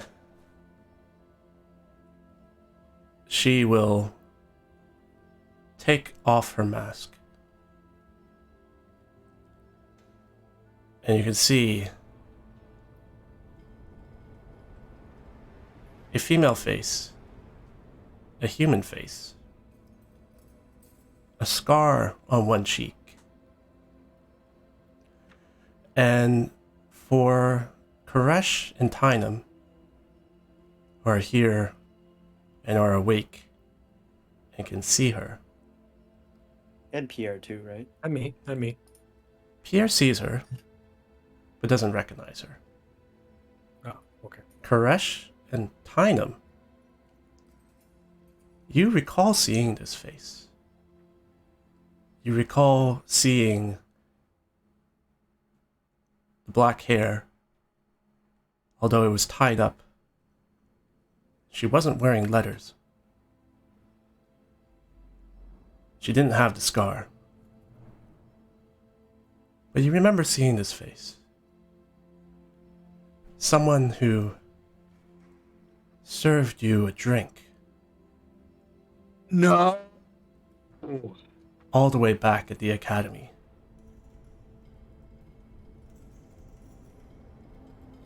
Oh shit. And as Who Lena is it? Who is it? Who is it? turns towards you, you can see a sneer on her face. She goes, "They wanted you to know it was me." be seeing you. And jumps into the teleportation circle. Bitch. I shouldn't have tipped her.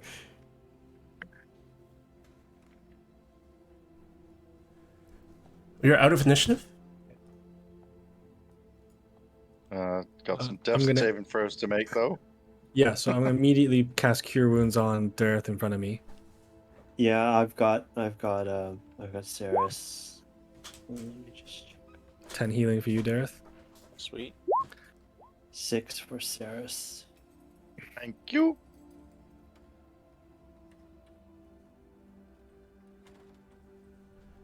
Who the hell was that? Did you kill her? No. No, Is the circle gone now? No, the circle is Or still do you there, activate it's it? still up. but you can see it starting to fade.